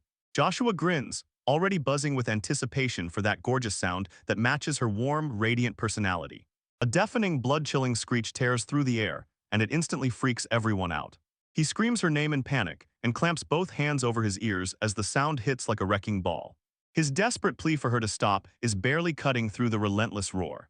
The whole crew staggers out battered and stunned, and Meadow can't stop wondering if that was the enemy behind it. Ilya swears she'll practice the flute nonstop, but Merc grabs her and begs her not to. A sharp idea hits Joshua like lightning. Maybe that roar could terrify the enemies into backing off. Ilya refuses to back down and pressures a reluctant Meta into training with her. Joshua looks up at the sky and spots just how far the Suha has already soared. He can still see her hopeful smile, and somehow he's sure she'll make it home safe. A bleak narration breaks the mood as she bounces back the very next day. Joshua's face lights up with pure pride as he scans their fresh progress like it's victory in motion. He gapes at their freshly fortified walls, because it's all his golems and slimes pulling the strings. A voice suddenly yells Joshua, and he snaps around with wide-eyed shock. Merc barrels in, breathless, and blurts out that a thick plume of smoke is rising from the northern mountains. Far off, a sinister column of smoke spirals upward into the sky like it's warning everyone something's coming. From the village wall, Merc squints and pinpoints the smoke, right at the Tengu settlement. Fear storms across her face as she can't stop thinking, were they attacked just like her people? A sudden hand clamped onto Merc's shoulder, jolting her out of her anxious spiral. Ilyo shows up, jaw set and eyes blazing as she vows she's ready to open her doors and take in refugees. Joshua hands her the job and gives a quick nod like he's saying, "You're ready, go." His face snaps from calm to pure shock the moment he spots something closing in. A weary Isuha stumbles through the air, barely holding steady as she carries two battered Tengu friends.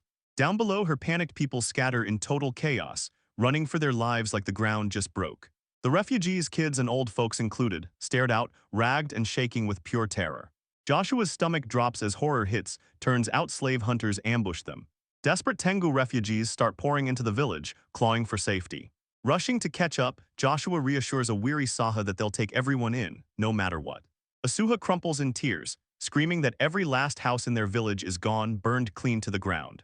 The other Tengu spot Joshua and start to whimper, trembling with fear of the human. One of the refugees screams with full-blown, no-holds-barred terror.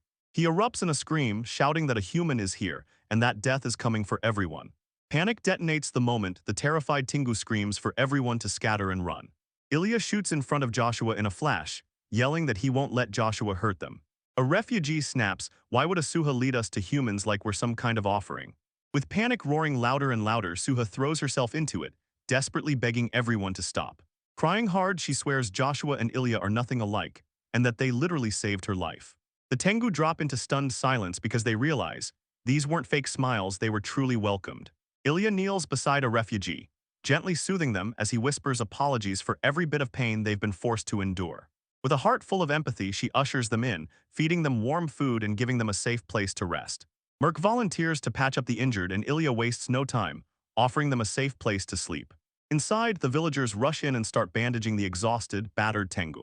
A Tengu man grimly snaps that just one measly third of their people actually made it out. He lays it out cold. The others either got snatched up by the attackers or met a horrifying end burned alive. Suha tightens her fist, knowing a giant flame-throwing human did it. Joshua can't shake the question, was this the same fire mage who tore through Merc's village? Asuha remembers how those mages unleashed pure, terrifying power, burning the forest to ash in the blink of an eye.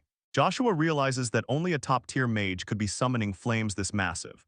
He grilled the attacker about any other magic, but Asuha snapped back that it was strictly fire. She points out his purple outfit, then lets everyone hear his arrogant claim that he's the fire god's child. Joshua mutters the title under his breath, and recognition hits him like a sudden light bulb going off. WIS latches onto the description and pins it to an honor student tied to Log's family. Joshua leans in and asks if there's anything else, and Asuha fires back with a blow-by-blow of what happened the day before. She spent hours scanning the western sky, desperately hunting for her friends, until she finally realized they'd vanished. In a forest clearing, she stumbled on something wild, a whole human town sitting there like it had just sprung out of the trees. She tiptoed toward the settlement, desperate to get a clear look at the eerie place. With a gasp of pure horror, she watched her friends, along with demons and werewolves, get dragged into brutal forced labor. Joshua and Ilya are left reeling when they find out other demis were being enslaved right nearby. Suha breaks it down and tells everyone, "This is why I asked my father to team up with you guys." Her father begged for a moment to think, and that tiny delay hit like a death sentence the very same day. With tears streaming down her face, she blurts out that her own father was murdered by those very same humans. Joshua listens to the tragic story, and his face turns solemn as understanding washes over him. He's certain of it, the town has to be a secret hideout for illegal slave hunters. The whole crew finally clocks it. Their own village is in serious trouble and slavers are closing in fast. With grim determination pounding in their chest, they have to move fast, because if they hesitate, the casualties will be brutal. Joshua shouts for Ilya and Isuha by name, rallying his core crew.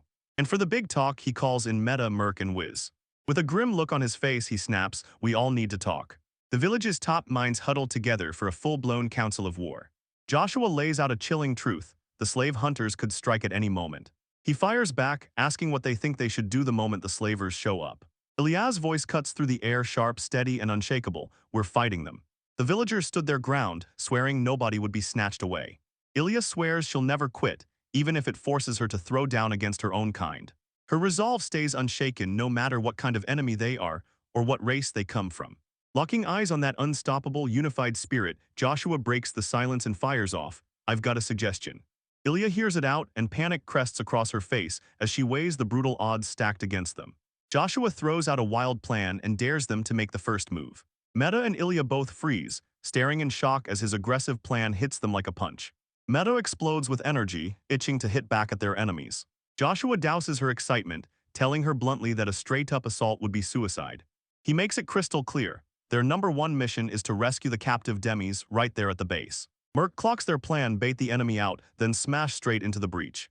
Joshua nods and locks it in, lure them out, rip through them, and then smash straight into the base. He swivels toward his slime buddy, Wiz, and starts lining up everything he needs. He orders Wiz to unleash the golems in the mines and haul up a massive pile of coal. The golems instantly thunder off, eager to carry out their brand new duty with zero questions. Joshua leans in and tells them the coal isn't just dirt. It's a flammable stone they're going to weaponize for a trap. Then he shifts his focus to Merc and hands her a mission that could make or break everything. Merc nods hard and grins, saying she knows everyone's ready to help, and she'll do anything to make it happen. Joshua thanks her, then leans in and begs her to lure the slave hunters out of their base. He orders her to guide them to the northern wall, but to keep their distance and stay safe. Then he turns to Asaha and orders her to lead Merc and the others straight to the enemy's base. He breaks it down: this deadly job has to happen, because it's the only way to set their trap. Asuhara gives a fierce nod and tells him, "Leave it all to us." Merc shoots a firm nod too, her face just as unshakable and ready for whatever's next. Joshua then turns to Asuha and makes one last, final request. When she comes back, he leans in and tells her there's another crucial job waiting for her. He leans in and dares her to blow wind from the top of the wall, then promises he'll spill the details later. Suha and the werewolves set off, and Joshua stands there waving until they vanish from sight. The group whips around toward Joshua, hanging on his every word for the next command. He snaps a rhetorical question, like, "Are ** you the one giving orders now?" He nods and confirms it, then shocks the whole room by declaring loud and clear that he'll be the decoy. Ilya and Meta are left reeling, because his sudden decision hits like a gut punch. Ilya shoots up right away, snapping that she should be the decoy instead. Joshua shuts her down hard, gripping the moment as he admits he's got a gut hunch, and insists on being straight up. He orders Ilya to hold position at the gate and burst into action the instant he gives the signal. She hesitates, then finally gives in, and he shoots her a comforting smile that says everything's going to be okay. Then he hands Meta the do-or-die job of taking command of the defenders. Meta's nerves spike, but he forces a shaky nod and promises to lock in the instructions order in his memory. Joshua blares that they've got to load up the arms on top of the tower, and the girls are left utterly baffled. He breaks it down like, arms isn't some vague word, it means the big war weapons people use to fight in battle. To prove it, he whips out his magic and forges a massive ballista out of thin air, instantly. On the village ramparts, Joshua shows off his brand new ballista, an enormous, deadly crossbow. Meta recklessly assumes she can just fire it, but he shuts that idea down hard, point blank. With a grim face, he admits it. This is the kind of weapon you only pull out when there's no other way left. A hulking stone golem stomps in, each heavy footfall rattling the earth as it drags a load of coal behind it. Joshua beams and cheerfully thanks his familiar Wiz for delivering it fast, right on time. He lays out their plan to cook up flammable sacks stuffed with ground coal and boar fat. Then he orders Meta to burn the area down, flaming arrows flying and crossbows ripping through the battlefield. Joshua snaps at his companions to get ready for battle before the scouts come back. The sky darkens like a warning flare, and that heavy, grim mood slams you right in the chest, because conflict is about to explode. In a sunlit clearing, the young demon double-checks the hay is perfectly placed beside Joshua. His jaw clenches, eyes locked in, as he watches the last preparations come together. Then he spots it, Merc and the rest of the scouting crew coming back over the horizon, standing on a distant hill. The winged Tengu Asuha swoops down beside a massive white wolf and cries out his name. Joshua drops low to the ground and whispers to a smaller wolf, making sure every single one in her party is safe. He snaps out orders right away, rushing his forces to surround the enemy rushing toward them. The white wolf gives a sharp nod, fully locked in on its job, snagging anyone who tries to bolt. Asua shoots him a worried look and asks if he really plans to take on the enemy army all by himself. He flashes them a confident grin, then tells the wolf and her, "I'll be totally fine." From just a few steps away, Ilya watches with her face tight and tense, clutching her sword like it's the only thing holding fear back. Joshua storms out alone, a lethal aura crackling around him as he braces to throw down. He feels like it's on his shoulders, only he can stop this. Slave hunters press forward, convinced the werewolves they're hunting slip down this very road. Two soldiers stare in disbelief, and one clutches a blazing torch like it's the only thing making sense. Out of nowhere, a gigantic wall slams into the ground and blocks their path. Everyone freezes in pure shock. The commander snapped that they'd taken the wrong turn, cursing his subordinate as he grumbled. He keeps roaring at the terrified soldier, screaming that he somehow managed to lead them completely astray. Sir Burnish, a polished young gentleman, strides up and flicks the air with a dismissive gesture. With a smug grin, he swears he always knew this was the right place. A soldier glances up and catches a werewolf looming on the wall, and it erupts into a defiant bark. From the ramparts, Joshua locks eyes on the oncoming force and realizes they're the slave hunters. His face tightens with intensity as he declares he's going to talk to them. Burnish, their leader, lifts his gaze and shoots Joshua a sharp look like, "Parley, really?" at that weird desire of his. Joshua roars at them, yelling who they are and what they've been up to. Burnish hears Joshua, and the realization hits him like the pieces finally click into place. In a flashback, he spots Joshua and instantly clocks him as Loge's apprentice. He smirks and taunts, asking if Joshua still remembers him from the time he sharpened his sword. Joshua flat out insists he doesn't remember, but his own thoughts betray him. He knows exactly who's been burnishing. Burnish bursts into laughter, then smugly tells Joshua to quit messing around and get his butt to school. That insult cuts deep, because Joshua knows magic engineers are barred from every university. Burnish leans in and demands Joshua's agreement, while his men tiptoe through the nearby woods. Glittering sparkles swirl around him as he proudly brags, "I'm an honor student." Joshua scoffed to himself, convinced he and Loge were basically two peas in a pod. He snaps that hunting demis is forbidden, but Burnish's crew just erupts into laughter. A Burnish smirking companion lines in, and it's clear, she's about to reveal her twisted motives. Meta erupts with fury, shouting that she's not chasing money at all, she's hunting just because it's fun. Joshua's face hardens as he realizes this motivation is even worse than he feared. Burnish conjures a blazing flame, bragging that this wild kind of fun is nowhere to be found at university. A brutal image flashes on screen, charred werewolf remains from every hunt they've been raking in. Asuha stares in pure horror as another fallen flying demi, looks eerily just like the last, materializes before her eyes. With a savage grin, Burnish savors the wild memory of their screams like a thrill he can't get enough of. He sneers that someone as talentless as Joshua could never get their hands on a thrill like this. His crew bursts into laughter as he proudly boasts that he's lucky he wasn't born trash, like him. Joshua murmurs that he'd rather die than ever turn into someone like his opponent. The enemy crew buzzes with confusion, and Joshua lines in because he knows he has to light the fuse. Rage roared through him as Banished lunged forward, swearing he'd turn Joshua to ashes, because trash has to be burned. With a sly smirk, Joshua sizes up his opponent and realizes just how easy he is to steer, calling him trash. Joshua snatches Burnish's wrist and Burnish snaps back, telling him to be grateful for this honor. As Burnish keeps bragging like he owns the world, Joshua clenches his fist. His own plan is already in motion. He rips into the air with his god flame, sending a brutal vortex of high-level fire magic roaring out. Joshua stared at the crushing spell, and a grim dread started creeping into his head. He can't stop thinking, how many innocent demis has this same magic already murdered? Confusion grips the bystanders as Joshua hunkers down, then gets ready to unleash his counterattack. With a fierce stare, Joshua declares it's payback time, thanks to the magic storage at his fingertips. He hurls two massive clouds of powdered coal straight into the Banished, raging inferno. Burnish's breath catches, his eyes going wide as that fine powder drifts down toward his flames. Coal dust erupts with a violent whoosh, then boom, it detonates into a gigantic wall of fire. Meta screams at the top of his lungs, begging the raging inferno to stop right now. Burning projectiles hammer down on the enemy, and they shriek in shock and pure, searing pain. A soldier gets slammed by roaring flames, panicking as he thrashes and smothers the fire with frantic, desperate blows. Joshua watched in silence, realizing that the fat would feed the flames and turn the fire into a nightmare to put out. Asuha tightens her fist as another soldier howls, "I don't want to die like this." The slavers get thrown into total chaos when an unexpected, unstoppable wall of fire crashes down on them. Tengu warriors explode into action, soaring through the air above the panicked enemy soldiers below.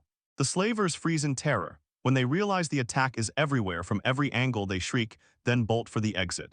Meta's furious shout slices through the air, ordering her own forces to open fire. A hard asterisk click echoes, then the village walls roar as flaming projectiles blast outward. Projectiles slam down from above, and the slavers spot the gate swinging open right ahead of them. They all sprint for the gate in a blind panic, jostling and trampling each other just to get through. A soldier shrieks as the gunfire tears toward him, and in a split second he understands this is the end. The terrified soldiers bellow frantic orders, scramble into the forest and flee before the flames catch them. As they scramble to escape, a brand new threat crawls out of the tree shadows. A pack of snarling werewolves bursts out of the forest, slamming shut every escape route in their path. Ilyas suddenly steps into the chaos, perfectly calm while everything around her explodes in battle. A slaver's eyes snap to her, and for a heartbeat, he's stunned to find a woman right in the middle of the brawl. Her face tightens with cold fury as she clamps her grip on the sword hilt. She whips out a brutal slash, dropping multiple slavers in one flawless strike. Meta storms up to the demis, roaring for them to rip open the gate and charge forward. The demi-humans crash forward in a roaring wave, smashing through the slavers' chaos and leaving them utterly overrun. Joshua's ragtag allies watch, stunned, as the enemy's plan finally collapses on the very route they chose. The last slavers tremble in fear, then bolt for the river, swearing the forest is way too deadly to survive. They scatter in a chaotic stampede, and every last spark of fight in them is dead. Two young horned demis stagger, breathing hard, shouting that they've crushed the humans and won. Fury burns through Meta as he lunges forward, screaming at them to not slip away. Joshua slams the brakes on her, then blurts out why he wants to interrogate the captives himself. Metanaut's eyes locked on the fresh mission are out there to snatch them alive. She snaps out of it embarrassed and asks, "So I just have to catch them, not slaughter them?" The giant white wolf strides in like it owns the moment, ready to take the capture into its own paws so nobody gets hurt. Since the werewolves sprint past her with zero effort, Meta snaps that she could catch them just the same. Joshua watches the chase unfold, his face locked in a deep, thoughtful stare as Suha closes in. She stares at him with a heavy, tearful look, and throws out her heartfelt thanks like it's the only thing that truly matters. In a forest clearing, Suha finally tells Joshua the truth. The man they beat had attacked her village. One filthy hand dug into the dirt, like a gritty signature, proving they clawed that victory out of the dirt themselves. Their victory sparks a brutal fire in the demi-humans, and they roar that they're ready to strike. Amid the buzzing crowd noise, Ilya slides up to Joshua and presses for his answer. He sees the golden opening and dives in, but he still throws up a quick warning because he won't let them stretch their luck past the breaking point. The big werewolf leader nods and agrees, insisting their tactics have always put their allies' lives first. Joshua suddenly gasps and it hits him. Wait, they don't have to storm the enemy base at all. With his fist clenched tight, he snaps that their only goal is to rip those captured demis out of captivity. After they hit this fresh plan, the scene snaps forward beneath a heavy, cloudy sky. A huge pack of crushed human soldiers drops to their knees on the dirt, begging for mercy. Meta beams at their win as Joshua turns to Merc and thanks her for helping land the capture. With a snap of magic, Joshua instantly forges an ornate mask, gearing up for the next phase of his plan. He rounds up his key crew Maida, Asuha, Ilya, and Merc and hits them with the briefing.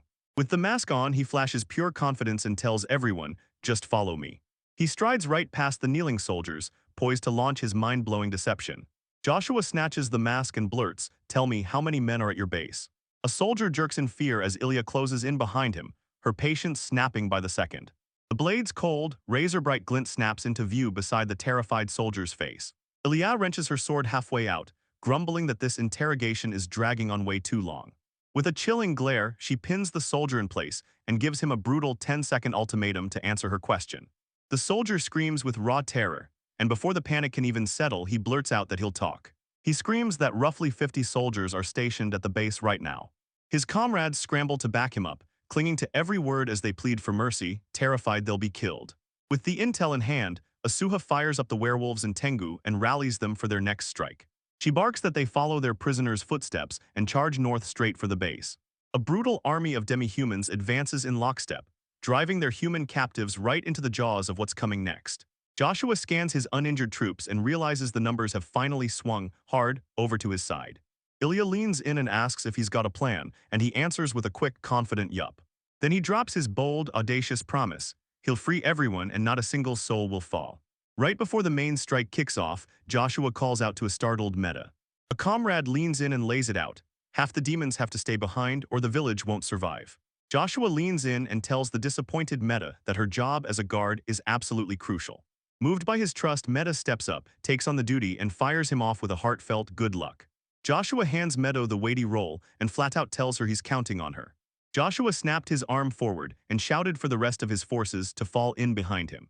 A wild mixed crew of demi-humans and captured souls presses on through a thick, winding forest of hills. Out of nowhere, a voice shouted his name, so Joshua whipped around, eyes wide with pure shock. Merc, the little white wolf, trotted right up and announced they were closing in on the humans' base. They push through the clearing and boom, there it is. A giant fortress looming like a threat, and they finally know they've hit their destination. Joshua slams the brakes on his forces and declares, "Hold up, I'm telling you the whole plan first." The whole crew of demi-humans and their captives crowds in, all eyes on him as he lays out his strategy. Ilya, the blonde warrior, leaned in and demanded Joshua lay out his plan for their attack. With a slick, confident grin, Joshua lays out his simple plan: surround the fortress. Ilya squints in disbelief, wondering if a siege that never even gets a real fight will actually work. She insists they have to smash their way through all 50 soldiers inside if they want to get their friends back. Joshua spots the deadly flaw and warns the enemy they could turn their captives into hostages. He explains that when you trap the enemy with no way out, they'll start making desperate, dangerous moves. Knowing the danger, Ilya swallows his doubts and hands the strategizing over to him, trusting his instincts. She vows her top priority is stopping bloodshed, and she backs his cautious approach right to the core. Beneath a sky packed with stars, Joshua boldly declares they've hit the perfect spot to negotiate. He shouts to Wiz, the young woman traveling with that tiny slime by her side. With his magic, Joshua summons a towering mountain of torches for their forces. He grabs the cute, squirming slimes and orders them to hand out 2 torches to every single warrior. A werewolf and a horned demon trade wild chatter as they grab their torches from the slimes. The mixed army of demi-humans murmurs under their breath as they get geared up for the con. With a flicker of magic, Joshua barks the command, ignite the torches and pass the flame. With a thunderous whoosh, the torches erupted into roaring flame, flooding the dark forest with fierce light. He barks orders to the werewolves, demanding they lock down a perimeter stretching from the east all the way to the north. The Tengu are told to take to the sky and sweep the fortress from above on patrol flights. He barks orders to the demons, come in from the south and don't forget the captives in tow. Joshua picks Ilya, Merc, and Asaha and drags them along with one of the captives. He slides on a dazzling mask that shuts the world out, hiding his identity before the negotiation even begins. With 2 gigantic stomping golems roaring on either side, masked Joshua steps forward and declares it's time to negotiate. The massive fortress looms in the night sky, silent as death, just waiting for them to finally arrive. Up on the wall, a guard bursts into cheers, shouting that their commander, Sir Burnish, has returned. His companion squints harder, then screams in pure panic, realizing those figures aren't their commander at all. Up on the fortress ramparts, a guard's breath catches as horror grips him. Torches swarm all around like a blazing ring. Right next to the main crew, Ilya stays perfectly still, and that tense chaos seems to wash off her face like it never touched her. Panic explodes among the guards, and one of them yells a brutal, piercing scream that an enemy attack is here. In the middle of the chaos, men blurt out in panic, shouting for someone to run and warn their leader, Circobes. Down below, Joshua's little crew stares as chaos erupts all around them, while Joshua grins like he's exactly where he wants to be. He clocks just how badly the enemy is rattled, while Ilya stays stone calm, and the poor captive soldier looks utterly drained. Asua, winged and wide-eyed, stares in stunned silence, completely wrecked by everything that just happened. On the wall, a hefty commander blared out Circobes' name, barking that he wanted to know exactly whose army this was. Joshua steps forward, throws his mask into place, and launches his declaration, claiming he's a demi. He booms out a grand declaration, we're the envoys of the brand new Fendal Alliance. Ilya and Iswa can't believe it. They stare at him like they've never once heard that name before. Joshua leans in and quietly admits to his friends, I just made the name up on the spot. Then he blasts out that Demis forged an alliance from Findel to take on the slave hunters.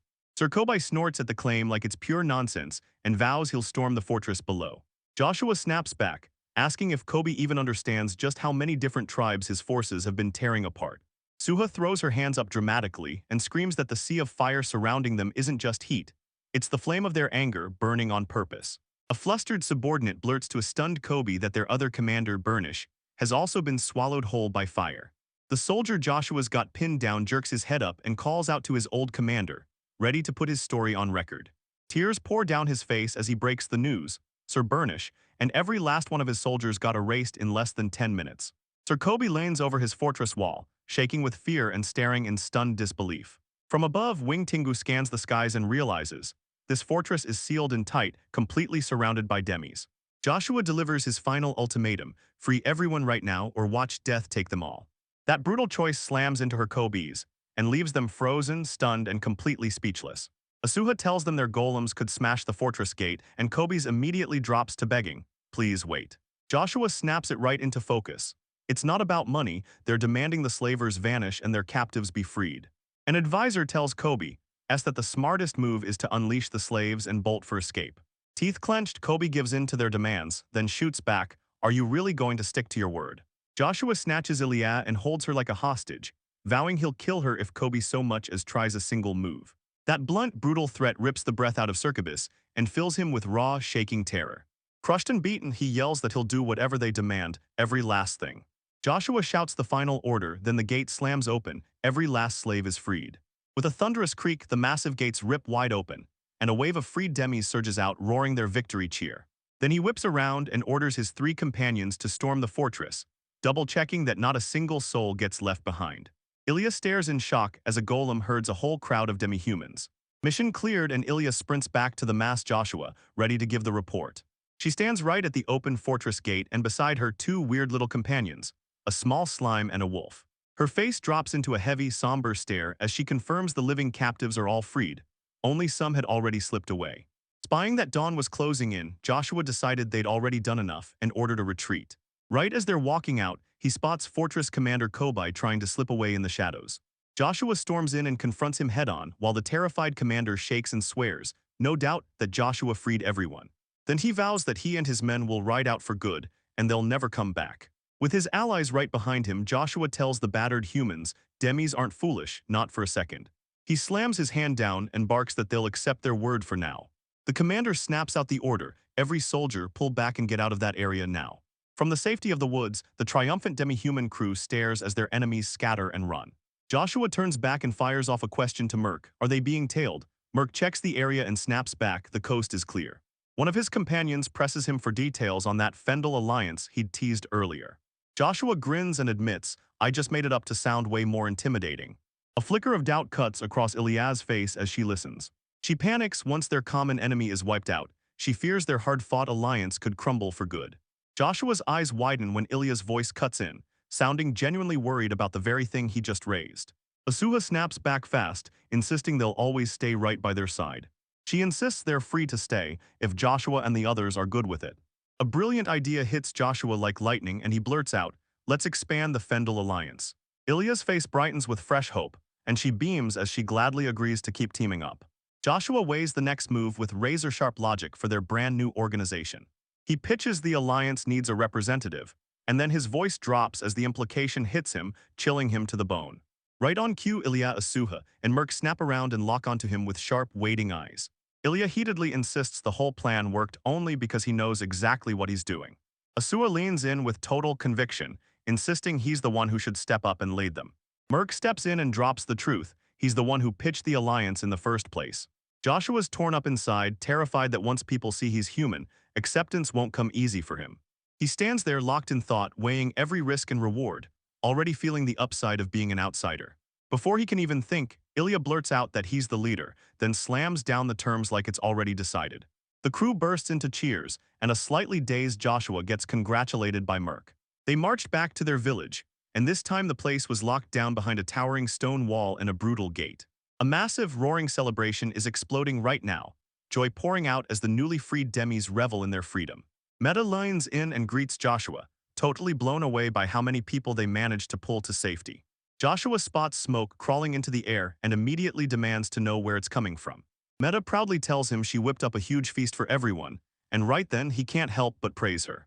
He straight up admits he never even crossed his mind, so her foresight hits him like a punch.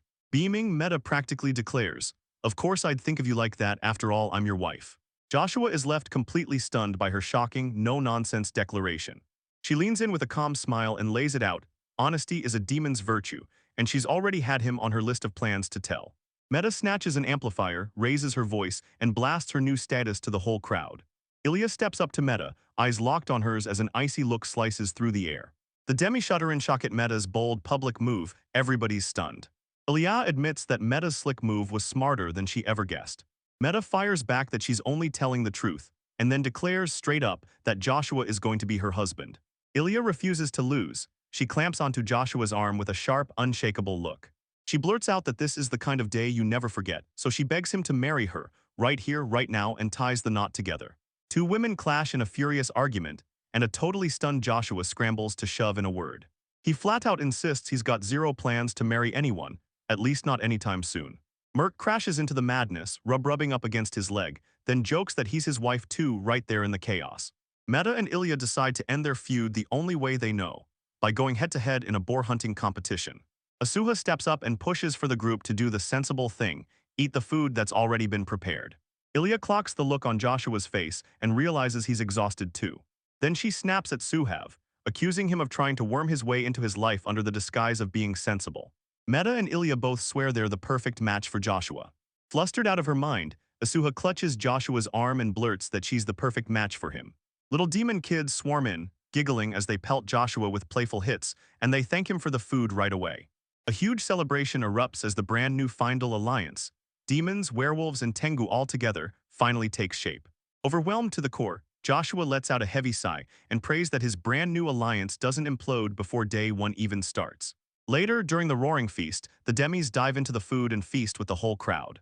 Ilya spots Joshua missing and realizes he's bolted south of the village. Joshua stands alone on the edge, eyes scanning the whole settlement like he's trying to crack its secrets. He tells the demis who track him down that they've got to scramble for more housing, like right now. With a bright grin he tells them, "I need to build more like right now." A flawless brand new street of 200 just-built houses pops into existence out of nowhere. He spots unused land in the south and realizes there's still plenty of space left to expand. Ilya shows up, jaw on the floor, shocked that he pulled off all of that in just a few hours. She hands him a drink and tells him with a dazzling grin that he did an absolutely brilliant job, like she means it from the bottom of her heart. He snatches the drink from her hands, then thanks her with real warmth for her kindness. Joshua freezes for a second, a bead of sweat sliding down his face as he braces himself to speak. He throws out an apology for dragging everyone into helping with the building, figuring they're worn out from it. Ilya calms him down and tells him they're all choosing to follow him willingly, because they're determined to keep pace with him. He can't stop thinking about it. No one ever praised him, and no one ever asked him to cooperate in the order. With pure satisfaction flooding his chest, he suddenly yanks Ilya in for a tight, spontaneous hug. She puffed her cheeks with pure joy, then leaned in and warned him, "Don't drop your guard yet, we're not out of this." His thoughts snap right back to scheming, and he pushes the idea of starting farming. Ilya can't believe it when he learns that a bunch of the freed captives actually know how to farm. Joshua can't contain his excitement. He grabs Ilya close and holds on like this news is pure fire. He spots their next nightmare and goes hunting for seeds and livestock, because in this world both are painfully rare. He weighs his choices hard, either hunt through the fortress or play it safe and buy them in the city. Joshua blurts out, "Have you ever seen a sheep?" And it instantly leaves Ilya totally baffled. He calls them fluffy animals and Suha chimes in like, "Yep, I've seen those before." He wonders whether any sheep could be nearby at all, since they stay far away from anything dangerous. He begs Asuha to let him through and Merc knows the truth. If she ever stumbles on it, she'll find something. With a grin blazing on his face, Joshua declares he's heading right back to work. Flustered, Asuha blurts that she'll gladly accompany him and lend a hand. Ilya snaps at him, demanding he finally rest after staying awake for way too long. Joshua stares at her, and you can see the worry for her safety blazing in his face. They both nod and decide everyone deserves a short break. 2 days later, the settlement has exploded in growth. New houses line up row after row. From the balcony, Joshua and Ilya lean over the edge and soak in the view of their finished masterpiece. They stare at the view in awe, realizing their home has finally grown into a real town. Joshua announces their next project is a stable water supply, and it blindsides Ilya completely. Her whole body trembles with wonder as she asks if he's about to forge a river, then he shoots the idea down. He lays out a smarter, no-nonsense plan, dig a trench to shunt the village river's water away. Bilio admits his brand new plan is still a brutal, uphill grind. He tells them he's already lined up a few demis to start digging that waterway. He's counting on the project to be finished by tomorrow, and once again, it's set to blow Ilya away. She blinks and says it like a spark. Somehow, it looks like there's nothing he can't pull off. Her cheeks tint pink as she steels herself, ready to ask him for a special favor. A young woman named Ilya, hands trembling, nervously speaks up to a dark-haired young man named Joshua. Fidgeting with nervous energy, shyly demands a special favor, right after the village waterway gets finished. Joshua nods without hesitation and promises to make whatever she needs, and she lights up with pure gratitude. With my heart racing, Ilya finally spills the secret of a southern spring. Hot water bursts out like a living waterfall. The second hot spring is mentioned. Joshua's face lights up like a bonfire of pure excitement. Ilya blinked in shock that he even knew about them, then nodded and said, "Yeah, they're genuinely great." With a grin, he remembers how nodding perks up the body and wipes away every ounce of fatigue. Ilya spills her dream to everyone. One day she wants a hot spring right in their village so they can bathe properly. After she blurts out that she's been selfish, he leans in and tells her straight up that her choice is actually a great one. He stares at their brutal reality, soaking in that icy riverbed, and admits, "Yeah, this setup is absolutely not ideal." Joshua decides the smartest move is to tap the spring's warm water straight from the source. Ilya's eyes lit up like fireworks, and he practically begs to show him the way to the location. She's practically glowing. His nod to join the expedition lights up her whole world. Her smile flips in an instant, turning into a loud, comical growl of pure, menacing irritation. Ilya glares at the three newcomers who just materialized out of nowhere, smashing their private moment to pieces. Maida, Suha, and Merc burst in like a storm, shouting for answers and demanding to know what's going on. Asuha tells them she felt that wild, exciting outing in the air, and she just couldn't resist joining in. Meta snaps that Joshua and Ilya can't be allowed to stumble into that dangerous area alone. Ilya scoffs cut through their explanation, calling it nothing but a flimsy excuse to tag along. Red-faced, Ilya blurts out that she has no plans to bathe, but Meta clocks the towel in her hands and calls her out. Joshua tries to calm everyone down, insisting they're just here to inspect the spring. With the crisis finally crushed, a stubborn Ilya takes the now massive crew and charges ahead. They step into a picture-perfect clearing, and Joshua can't help but marvel at how stunning it looks. When he sees the water rolling and bubbling, he hesitates for a split second. Then he pokes it with his hand to check the heat. He yelps out in agony and rips his hand back hard, snapping it away from that scalding water. With his burnt hand clutched tight, he snaps that the spring is way too scorching for anyone to step inside. Ilya can't wait to wash his own back, then Meta snatches the job instantly like it was always hers. Reeling from how bold they were, Joshua clenched his resolve and flat-out refused their offers of help. Meanwhile, Meta and Asuha are already splashing like kids in the steaming hot water, laughing their heads off. Meadow can't help but blurt out, "So only demons can survive this scorching heat, huh?" Asuha decides the water has to cool down first, because those other demi-humans can't handle it hot. Joshua figures the water will stay warm long enough to hit the village. A thunderous, deep rumble erupts out of nowhere, jarring the ground and snapping the whole group into panic. Joshua's mind races, could it be an earthquake? But Merc's instincts cut through the doubt, this isn't one. Asuha leans in, hears the footsteps, and instantly realizes it can't be a few. This sounds like a whole herd of boars. Sensing a danger closing in on the village, Joshua decides they've got to dive in and investigate. He shoots out an apology for cutting in and Ilya waves it off like, "Don't sweat it." Meta teases Ilya with a grin, calling out how the interrupted bath leaves him absolutely crushed. Joshua makes a promise to a thankful Meta, Later, they'll build a real hot spring, no excuses. He tells Asaha to blast ahead and warn the village, and she immediately jumps at the chance. Asuha rockets into the sky, blasting toward home at breakneck speed to deliver the message. Joshua snaps that they're done hiding. He orders the rest to storm out of the forest and face the threat head-on. The whole group slams into a full sprint, charging toward the exact source of the disturbance. Joshua's face tightens as he sprints ahead, feeling the massive herd closing in. He spots a huge dust cloud in the distance and realizes it can only come from one thing: a massive group of boars stirring it all up. Elsewhere, a red-haired man watches as armored boars don't usually stick together. Joshua and Ilya burst out of the trees, staring ahead, baffled by how fast the Demon King's army is pushing forward. They climb up to a ridge and stare down at the plains, finally seeing the chaos with total clarity. Joshua's eyes bulge in pure shock when he finally clocks that these creatures are nothing like what he thought they'd be. A colossal pitch-black swarm charges across the field below, shaking the ground with a furious stampede. The beasts tear into the grass greedily, chewing through the ground as they surge forward. He freezes in disbelief, pointing out the herd of monstrous sheep fleeps. Joshua lays it out: fleeps are sheep the Demon King's army turns into monsters. He keeps going and you can tell he's impressed. Those beasts are ferocious and sharp, even with all that valuable wool and milk sitting right there. He can't stop thinking about how brutal and risky it would be to charge a herd that size, especially one that's this dangerous. One of the fleeps suddenly jerks back, like it just felt their presence up on the ridge. It twists around and blasts a blaring alarm, screaming at the top of its lungs to warn every single one of the flock about the humans. The moment the fleet realizes they're blocking its path, fury explodes, like it's accusing them straight to their faces. The red-haired observer snaps to the truth: this talking fleet has to be the herd leader.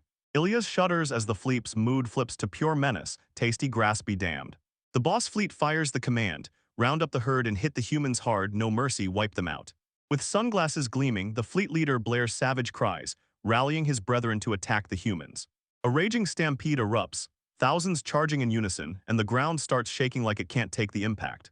Joshua's face twists into sheer panic as an unstoppable force slams toward them, crushing the air with its weight. Ilya barrels in front of him, orders him to back off, and gets ready to throw down. Joshua grabs Meta's attention and insists they have to retreat to the village. Those numbers are too overwhelming. Right as they gear up to bolt, he spots Merc standing still and snaps, "What's wrong?" Merc suddenly gets a weird tingle, like his instincts are screaming at him to face the danger, not flee from it. Before Joshua can even react, Merc unleashes a thunderous, echo-bouncing howl that tears across the field. A pack of giant, ferocious werewolves burst onto the scene out of nowhere, summoned the instant the call goes out. The werewolves bared their razor teeth and let out savage growls, daring the oncoming threat to come closer. Joshua blurts out a panicked warning, convinced that a straight-up confrontation would be suicide. Ilya snaps Joshua's focus to the battlefield and shouts that the enemy's advance has suddenly shifted. The charging fiends slam to a sudden stop, and fear locks them in place like they've been turned to stone. Confused, the fleeps suddenly feel something off in their bodies, and then their legs refuse to move. One of them whimpers, saying those dog-looking creatures are straight-up horrifying to see. Joshua realizes that their twisted predator and prey bond might be the exact weapon they need to snatch victory. With the opening in hand, he snaps at Merc to make the werewolves ring the fleeps and squeeze them in. Paralyzed, the fleps tremble in pure terror as the wolves tighten their circle around them. The werewolves swarmed in fast, hemming the terrified herd in tight, leaving zero chance to slip away.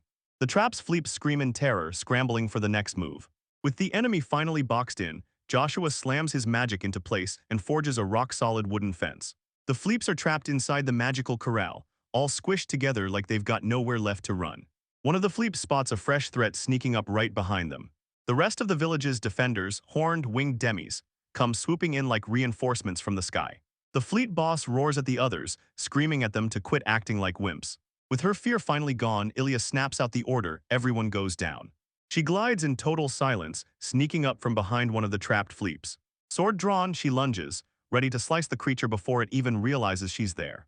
The fleet's eyes go wide with panic as Ilya towers over them. Suddenly, the fleet leader staggers, then drops with a brutal thud, going completely out. The rest of the flock erupts in screams of panic, shouting that their leader, Ceres, is down.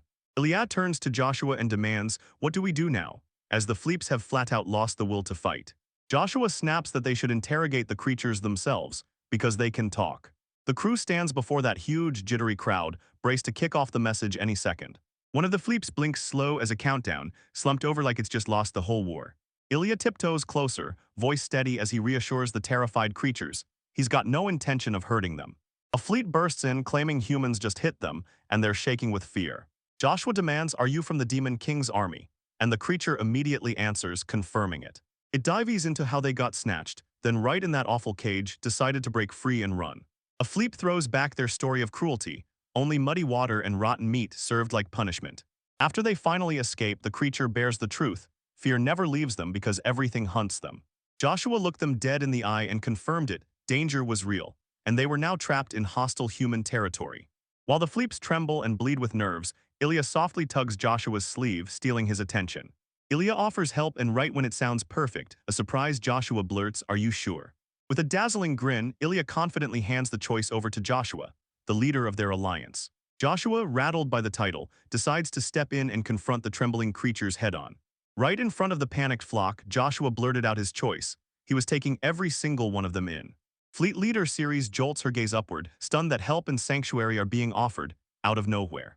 Joshua begs them to turn this land into their permanent home, and it leaves the whole series reeling in shock. He lays out a win-win deal demanding fur and milk, while promising protection in return. The fleeps are over the moon, practically bursting with joy as they shout they'd happily take a deal like that. Ceres beams with gratitude, and Joshua steps forward to formally introduce himself, leaving the relieved creature breathing out in pure relief. Joshua slams the deal shut with a crushing grip, pumping the fleet's hoof in a wild show of partnership. Their brand new journey kicks off as they stride across the grassy plains, heading straight for the settlement. Joshua points out that the spot is perfect, right near the river and close enough to their village to make everything easy. He asked what kind of place they wanted to live in, and Ceres shot back, a huge communal shed. Sensing exactly what they needed, Joshua decides to build a massive shed big enough to shelter the whole flock. With a thunderous dun, a huge brand new shed pops into existence in front of them, right out of thin air. The fleeps freeze in shock, gaping as they proclaim he's even more incredible than the Demon King's own generals. They swarm around him, practically vibrating with joy, and promise fur and milk on the spot. Merc and Asuha dive into the fleece wool, and wow, it's so fluffy and warm it feels like a hug. Suha can't believe how insanely soft the fur feels as Joshua makes his move and decides to grab some. Joshua cracks the shed open and right away starts daydreaming about the gorgeous fabric and the cloud-soft bedding he's about to make. Inside, he spots the whole flock crashed out, snuggled together in one giant, squishy, fluffy pile. He can tell they're running on pure fumes. After surviving on the run for so long, exhaustion has them beat. Joshua lets them rest for now, but his mind won't stop chasing new bedding ideas. One of the fleet's loudest moments hit, and it totally caught Joshua off guard. They invited him to sleep with them. The creature finally spills the truth. Fleeps weren't just creatures for the Demon King's army, they doubled as portable beds. With a big, bright grin, the fleet tells Joshua come by later, and he jumps at the chance without hesitation. Tonight, the story whips into a new scene, while a blazing full moon hangs over the village like a warning. A flip is tucked under the covers, sleeping like a log and snoring softly. Joshua's massive frame sank into that unbelievably soft, cozy fluff, and pure contentment settled in like a warm blanket. He's blown away. This fur is even better than he pictured. Then he suddenly feels something soft and downright plump. Joshua snaps his eyes open, and the moment he realizes what he's found, shock hits him like a wave, leaving him completely flustered. He jerked back in shock, bleeding in surprise as he stared at what he'd just touched. His hand squishes something soft, and the other person's face lights up with shock. A girl rocking sheep-like horns shows up in the series and snaps, accusing him of being filthy just for touching her. She puffs up and reminds him, milk has rules and there's a right order to everything. Still, she gives in, remembering her promise, letting him take it anytime he wants. A brutal burst of light explodes in front of startled Joshua, and for one terrifying moment, he can't see a thing. He's left completely frozen in disbelief, speechless at the instant everything changes. Two young women with sheep-like features step into the spot where the fleeing sheep used to be. Ceres snaps that their devil blood is the key. Once it kicks in, they can morph into their devil forms. She tells him her human-like form will make it way easier for him to drink the milk. With a mischievous grin, she urges him to chug it down, right now. A stern voice snaps out Ceres, and right behind her, Ilya appears with a sharp, displeased look. Ilya leans in and tells Ceres loud and clear that everything has its place. Her voice hits the air like an unstoppable force. A terrified girl blurts and stammers, panicking that the moment she offered the milk, she somehow messed up everything. Ilya calmly tells Joshua she won't hold his ignorance against him, then she snatches Ceres. Yanking the protesting fleet out of the way, Ilya declares she's about to set some ground rules. In bed, Joshua gulped down his fear, praying that nothing awful would happen to Ceres. He spots Merc and Asuha sprawled beside him, both buried under the covers and knocked out cold. Staring up at the moon, he decides, yeah, these calm days are chaotic as hell, but somehow he can live with that. 3 days later, the story suddenly leaps ahead to a crystal-clear sky.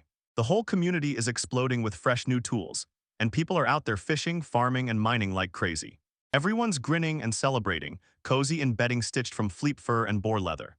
A horn girl stands tall and proudly shows off the fresh sheds and warehouses, gushing that it all happened because of Joshua's hard work.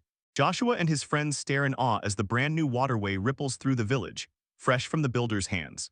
A wolf buddy can't wait to jump in the water and swim, until Joshua steps in and says, nope, it's for drinking water. The horned girl grins and says fetching water will be way easier now, and Joshua just exhales like, we've done everything we can. Eliab blurts out her plan to scout the old fortress, and Joshua immediately decides to ride with her. She demands he take her as his guard, because that's exactly what a chief is supposed to do. The horned girl starts to panic. What if Ilya's hearing every word right this second? Merc the white wolf trots right up and declares he's coming with them too. While everyone else is caught up doing their own thing, Elian clocks it, so it's just the three of them. Merc volunteers to scout ahead, and Joshua shoots back that they'll catch up real soon. The trio rides out together, and that brutal stone fortress looms on the horizon, daring them to come closer. A bunch of fleeps peacefully munch their way through the field as the journey rolls on. Joshua and the horned girl stroll through the woods, their calm faces daring the shadows around them. Joshua jolts his head up, stunned, as Merc's urgent voice rips through the air and shouts his name. Merc charges back to them, breath ragged, yelling that something is horribly wrong at the fortress. The wolf drops the brutal truth, those people you spotted earlier, they're all gone, dead as can be. Joshua's eyes widen, shock hits him hard when he realizes the slave hunters are dead, wiped out. He flashes back to their boss, Kobe, and then Merc drops the nightmare, he's one of the dead. Merc drops a game-changing detail. It wasn't just them, other humans were slaughtered too. The horned girl realizes it wasn't just some easy betrayal by mercenaries after all. She can feel the truth twisting in her gut. Joshua and his crew stare ahead, grim-faced, as the brutal news sinks in and hits them like a wave. He decides they can't just sit around, so he pushes them to investigate firsthand, and they march straight for the fortress. They hit the location, and while everything is wrecked, the fortress is flattened to the ground. Joshua freezes in horror, staring at the shattered wreckage, while the slain bodies hang impaled on spikes in grim silence. The horned girl just stands there, staring at the brutal way they're killing people, looming over a corpse like it's the final punchline. She's certain the attackers didn't just strike. They must have carried a brutal, deep-seated hatred for their victims. Joshua suspects that the nearby demogroup, hungry for revenge, might have struck the slavers. He takes one look around and realizes the houses and fields are burned down to the ground. He clings to the hope of finding surviving crop seeds, then Merc lets out a low, warning growl. The wolf tightens every muscle, sensing something closing in on them through the ruins. With a sudden BM, multiple figures burst out of the rubble all around the trio. One of the figures, a demi-human with tiger-like ears, snaps into alert mode and twitches as if it heard something nobody else did. The ambushers finally step into view, and they're not just some random attackers, they're a brutal pack of warrior rivals with striped tails. They grip their curved blades tight, ready to strike, standing firm with a presence so intimidating it makes your stomach drop. Joshua's eyes go wide the second he recognizes the mysterious attackers, like the mystery just snapped into place. He slams down the verdict, these guys are demi-tigers, the infamous Grant mercenaries. The horned girl mishears the name, but Joshua snaps in, no, we're from Grank. A brutal flashback rips open their past. Slave hunters stormed in and forced them to flee the only home they ever had. Joshua can't believe it. He'd heard rumors about them, but he never once thought he'd run into them right here. The mercenary leader, this fearless young woman, jabs the order through the air, screaming for them to raise their hands and surrender. Joshua snaps back at full volume, swearing they're no enemies at all, and that they were the ones battling the slavers to begin with. Nia the leader scoffs at his words and blasts him as a cowardly slave hunter. Meta yanks her katana up to block Joshua, shouting that he's nothing like the rest of humanity. A demi-tiger warrior lunges toward a horned girl, snarling that she's nothing but a slave. With a sharp look of pity, she spits out, poor bastard, aimed straight at the horned girl. Steel blades slam together with a violent, sparking crash, pinning them in a brutal, no-holds-barred fight. The horned girl erupts in a furious denial, while her opponent smirks and praises her strength like it's all a joke. Joshua snaps orders to his wolf companion Merc, demanding he guard him as the fight rages on. He clocks that Meta and the demi-tiger are basically dead even in strength, mirror match energy. Worse yet, he spots more demi-tigers charging in to crush the fight. Joshua decides to step in himself, refusing to turn those mercenaries into enemies. Meta, still locked in the duel, shoots him a sharp warning to stay back. She begs him to stop, but he slams forward anyway, ready to unleash his crafting magic.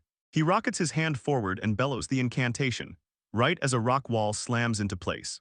The demi-tiger leader gets blasted backward, eyes bulging with pure shock. She staggers from the blast, eyes wide, trying to wrap her head around what just hit her. Joshua clocks her reaction and grins, thrilled that his move actually worked. Not even a scratch stopped him. He sprang onto the wall and shouted that the fight wasn't finished. Right out of nowhere, an older demi-tiger shows up and snaps at his daughter Nia to stop. Nia snaps at her father, insisting Joshua's crew is suspicious as hell. Her father finally gives in, pointing out the wild twist of a human tangled with a werewolf. Then he clocks the horned demon, Meta, right as the weird little trio finally locks into place. The older warrior lines in and says, "You don't see a group like this every day." Out of nowhere, an arrow screams through the air, flashing past so fast it jolts the mercenaries out of their skins.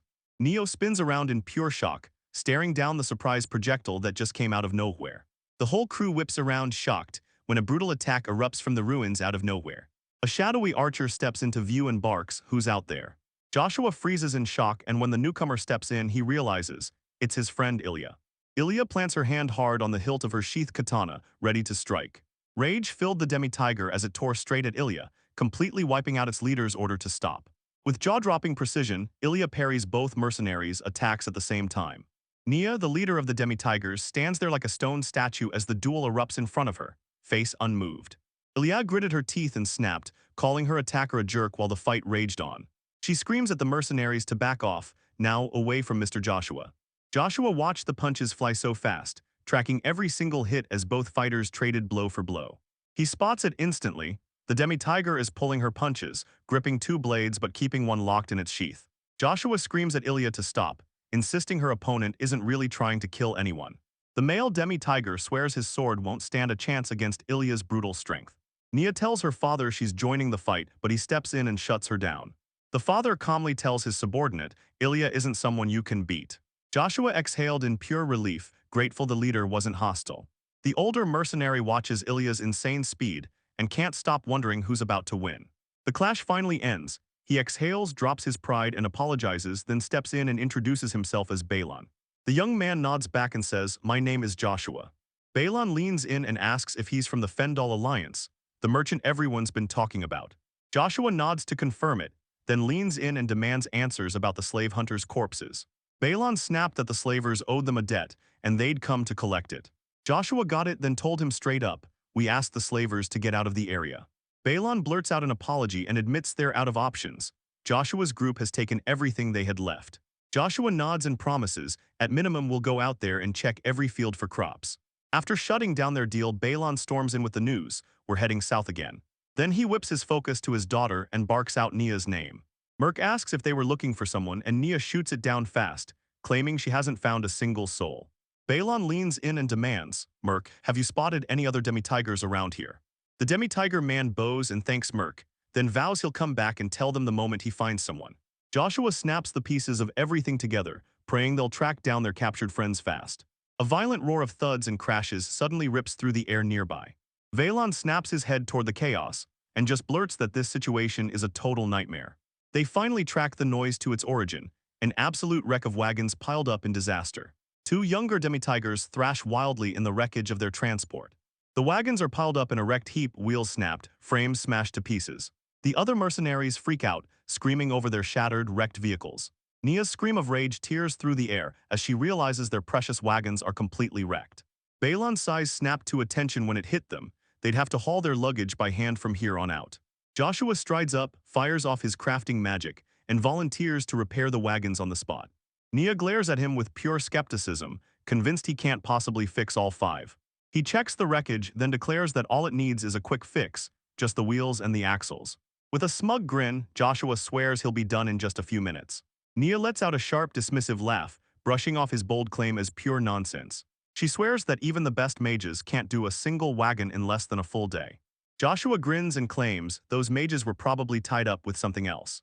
Balon and Mia watch it unfold with sharp, skeptical thoughts swirling on their faces.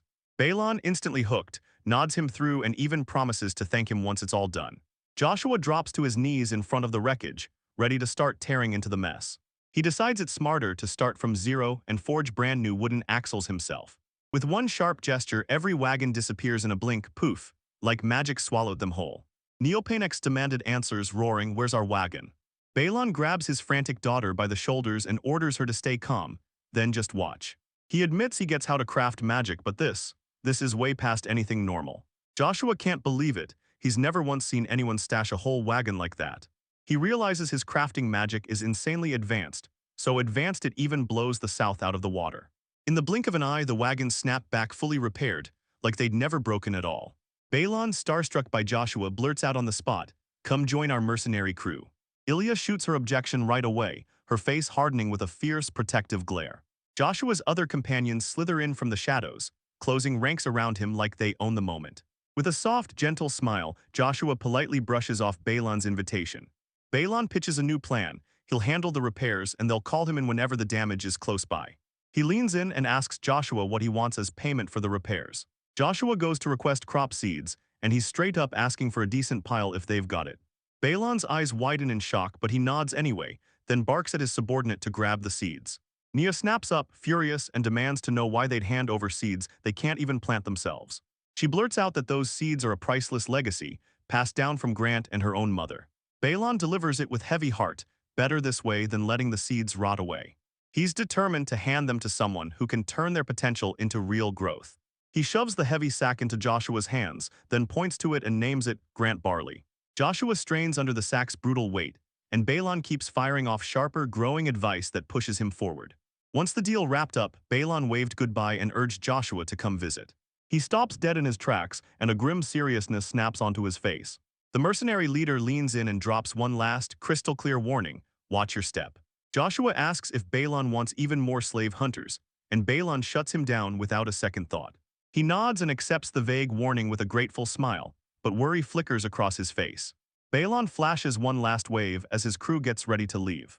Joshua and his friends stared as the mercenaries' ethereal departure trails vanished into nothing. A tiny white, fox-like creature scowls and grumbles as it stares at the pitiful usable seeds count. Joshua stays upbeat, telling everyone that their little haul is still a fantastic beginning.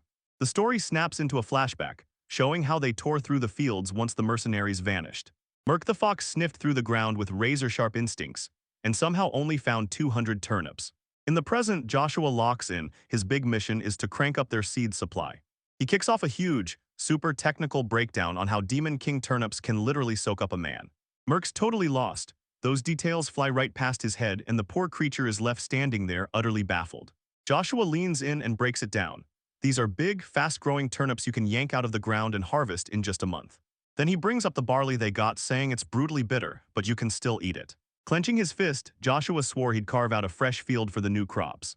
With a blazing, determined grin, he declares, "I'm ready, let's start." Staring out at that massive, wild overgrown stretch, he declares, loud and certain, "This is where we'll forge our new field." He realizes the very first thing he's got to do is rip out every last weed. A bright, ruthless idea flashes in his head as he weighs the next move, searching for the perfect way forward. He shouts for Ceres and for her flock of fluffy black creatures out there in the distance. Joshua leans in and asks Ceres and the Fleeps if they'll finally munch the grass. With a bright, cheerful grin, Ceres jumps in without hesitation to help them clear the field. Joshua orders his companions to start tilling the soil where the sheep have been grazing.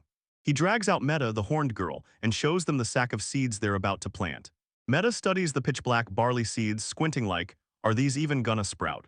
Joshua fesses up that he's brand new to farming, then puts his faith in Balon's promise, because he believes they'll make it work. Ilya, blonde and unstoppable, shows up with a crew of battle-tested farmers to lend them a hand.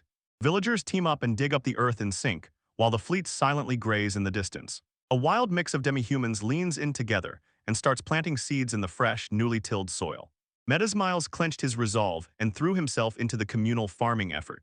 Ilya cradles a clump of earth and the seeds in her hands, ready to plant them with total care. With hope blazing in her eyes, she murmurs a prayer, begging that one lone seed will multiply into something more. Joshua watches her every gentle move, and a calm, supportive smile spreads across his face. He can't stop thinking about Balon's dream, one day seeing a gorgeous field of barley from his homeland. The memory of Balon and his daughter slams into Joshua's heart, and it forges his resolve to make it no matter what. The whole community bands together in perfect harmony, digging in side by side and planting the seeds for what's coming next. A few days later, a little girl's face suddenly pops up, and she tells him she's got a favor to ask. She shouts Joshua's name like a warning, and her request is already burning on her tongue. Joshua, half buried in his book, suddenly jolts his gaze up, pure, thoughtful surprise lighting his face as the interruption hits. He spots Merc and Isuha, two young girls, closing in fast and asking him for something. With sparkling eyes, the two girls shoot a look at each other and declare in perfect sync that they want brand new clothes. Joshua leans in and asks if they're talking about a specific kind of clothing made for a particular purpose. They couldn't stop gushing about how they wanted matching outfits so they could look like real-life magicians. Joshua hears them out and instantly agrees. He'll craft those soft fleece fur toys for them. As the girls stare at him with breathless anticipation, he studies the plan to match the magician's clothes. With a lightning-fast magical flourish, he conjures two stunning, ornate robes in the blink of an eye. His hand glides with perfect control, and just like that, the magical crafting comes to a victorious finish. Merc spins around in her brand new outfit, grinning as she asks Joshua what he thinks. With a smug, proud grin, he praises his own flawless handiwork like it's the greatest thing ever made.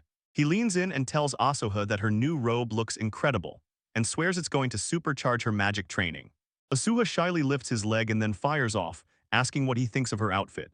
Up close, you see her traditional footwear, and right around her, flowers burst into bloom. Merc then demands no INSISTS that Joshua keep serving as her magic teacher. He leans in and calmly tells her, I already passed you every single basic thing I know. He tells her she'll need to get a grimoire from the school if she wants to learn anything else. She refuses to back down, clawing for him to stay, and then demands he stops hesitating and just crafts a grimoire for her. He has to disappoint them, admitting he can't build everything from zero on his own. Joshua swears that if he ever gets the chance, he'll drag her into a human town and buy her the grimoire she's been dreaming of. The moment human towns gets mentioned, Merc's ear twitches like he's been insulted to his core. Seeing the crushed looks on their faces, Joshua tries to yank back his offer, but the damage is already done. Merc stared him down with a hard, serious look and told him straight up she didn't want him leaving. Asuha yanks his sleeve hard, snagging his attention in an instant. Merc leans in and demands Asuha spill what's really going on between the two of them. Meta bursts in dramatically, hauling a massive boar with him and lavishing the girl with compliments on her fresh outfits. Asuha leans in with a smug grin and tells Meta that Joshua handcrafted their stylish robes. Meta shoots a look over, cheeks burning, and grumbles that she wants a special outfit of her own too. Merc snaps back, saying that kind of magician's look would never fit a warrior like Meta. Enraged, Meta rips into the air and yells that she can rock any outfit she puts on. Joshua instantly steps in and promises to make whatever clothes Meta wants. Her anger just evaporates, then a bright, hopeful grin blooms across her face as she starts to believe it. Meta's eyes dart everywhere as panic flares. She can't decide what outfit she even wants. Joshua and the others stare as she wrestles with her thoughts, desperate to come up with a request. Meta pauses, then grits her teeth, clenches her fists, and commits to her decision. She flips the question right back at him, demanding to know what clothes he'd choose for himself. Joshua takes a good look at her current armor, and that's when a brilliant idea sparks in her mind. With eyes lit up like fireworks, Meta blurts out a thrilled request. What special wedding clothes do humans wear? The other two girls suddenly get it. Humans too wear special wedding outfits. As Joshua confirms it, Meta yanks on his clothes and blurts out that's exactly what she wants. Merc and Asuha burst in right away, shouting that they want wedding dresses too. Everything spirals into full-blown chaos when Meta declares, loud and fearless, that she's going to marry Joshua. Ilio storms in, chewing everyone out because they've dragged Joshua into trouble again. Joshua flashes a warm smile and promises them with absolute certainty that hatred will never be on his heart. Then he grins and teases Ilya, you might end up hating me, and immediately swears, but I could never. Ilya carefully takes his hand, and her face melts into something tender, brimming with raw emotion. Tears spilling down her face, she blurts out that Joshua will be her forever. A calm, satisfied smile blooms across her face as she soaks up every perfect second. Blushing hard, Joshua finally shoots back that he loves her too, right back in that exact same breath. He blurts out that he loves every single one of them, and the whole group just freezes with a shared, stunned stare. Meta starts accusing Ilya of trying to climb the ranks, but Ilya shuts him down fast, telling him to stop being difficult. Asuha snaps that Joshua is fed up, he's just exhausted from their childish nonsense. Ilya smirks and says a leader's partner has to be a cool, grown-up lady like her. As they bicker, Joshua can't help but stare at the weird reality. Somehow, somewhere along the way, he ended up leading the charge. He suddenly remembers how they just pulled him aside back in the village and asked him to sign off on a couple's marriage. He pauses, takes in the weight of his new responsibilities, and bursts with real joy, because helping others feels like exactly what he's meant to do. A wild doubt slams into his chest as he wonders if he can really protect everyone. He grits his teeth and throws everything he's got into protecting the villagers. But then that dark memory, being betrayed by his own friends, came roaring back and his confidence shattered. A crushing wave of self-doubt hits Joshua, and suddenly he's second-guessing whether he's even fit to lead. Ilya clocks his distress instantly, and with real concern, asks if something's wrong and if he's not feeling well. His terrifying stare freaks everyone out, and they instantly assume he's scared of Ilya. He tries to wave their worries away like, "I'm fine, I was just stuck in my own head." To stop the brawling, he hurls them a crazy deal. "If you're done fighting, I'll make clothes for everyone." Ilya lights up with a warm smile, ready to help her with whatever she needs. Meta pressed a hand to her chest and called him their precious friend, practically her husband. The other girls stand by him with ironclad faith, cheering him on and telling him to lean on them. Joshua, that young guy, shoots his friends a warm smile packed with pure gratitude. Suddenly, a weird thump rattles the air, and he can't help but wonder if he just heard something. A tiny, fluffy critter bursts through the door, panicking out of its mind and shouting that Joshua is in serious trouble. He crouches toward the panting creature and demands to know what's wrong, while his friends stare in shock. The series reveals that as they grazed in the south, they spotted this huge crowd of humans. The creature spits that a brutal horde of orcs is barreling after them, right now. Joshua narrows his eyes with grim certainty. This has to be the Demon King's army. Shock hits his face like a truck as his mind tries to process the fact they're actually here. He barrels through the village streets without a second thought, shattering the calm and startling Ilya as she watches. His mind skitters at full speed, replaying how the Demon King's army had surged right before he took off. As he sprints for the gate, he realizes he can't afford to ignore what's happening. Far off ahead, he spots the dust cloud surging forward as the horde closes in. His worried friends, this tight crew of demi-humans, rush to catch up with him. He roars at them, laying out the deadly political fallout of a neutral demi who still chooses to help humans. He tells the horn man at the gate, "Shut it tight once I'm gone," and makes sure it locks down securely. A friend blurts out that it's way too dangerous for him to go solo. Joshua tells them straight up, if a demi lends a hand, the Demon King's army won't hesitate. This war is going to ignite. He whips his head back and realizes their role could put every single one of them in danger. Teeth clenched with pure resolve, he readies himself to take on the threat solo. He snaps at his friends with full force certainty, "Stay here, wait for me." As Ilya races solo across the endless plains, that worried call keeps chasing him. Inside a rattling cage, terrified human refugees huddle shoulder to shoulder, shaking with fear. The blonde man behind the cart snaps into despair and shouts that they're about to get caught. Joshua shows up out of nowhere and orders the shocked human to keep sprinting north. Swearing he'd carve out time for them, he just watches as the grateful man whips his horse into a sprint. He blasts his magic, yelling "Craft," and a fence-sized barrier rockets out of the ground like a trap springing shut. He crouches behind the massive structure and peeks out, then he snaps, "They're here." Brutish orcs screech to a stop, then snap their heads around, stunned as their leader roars, like who is *key exactly.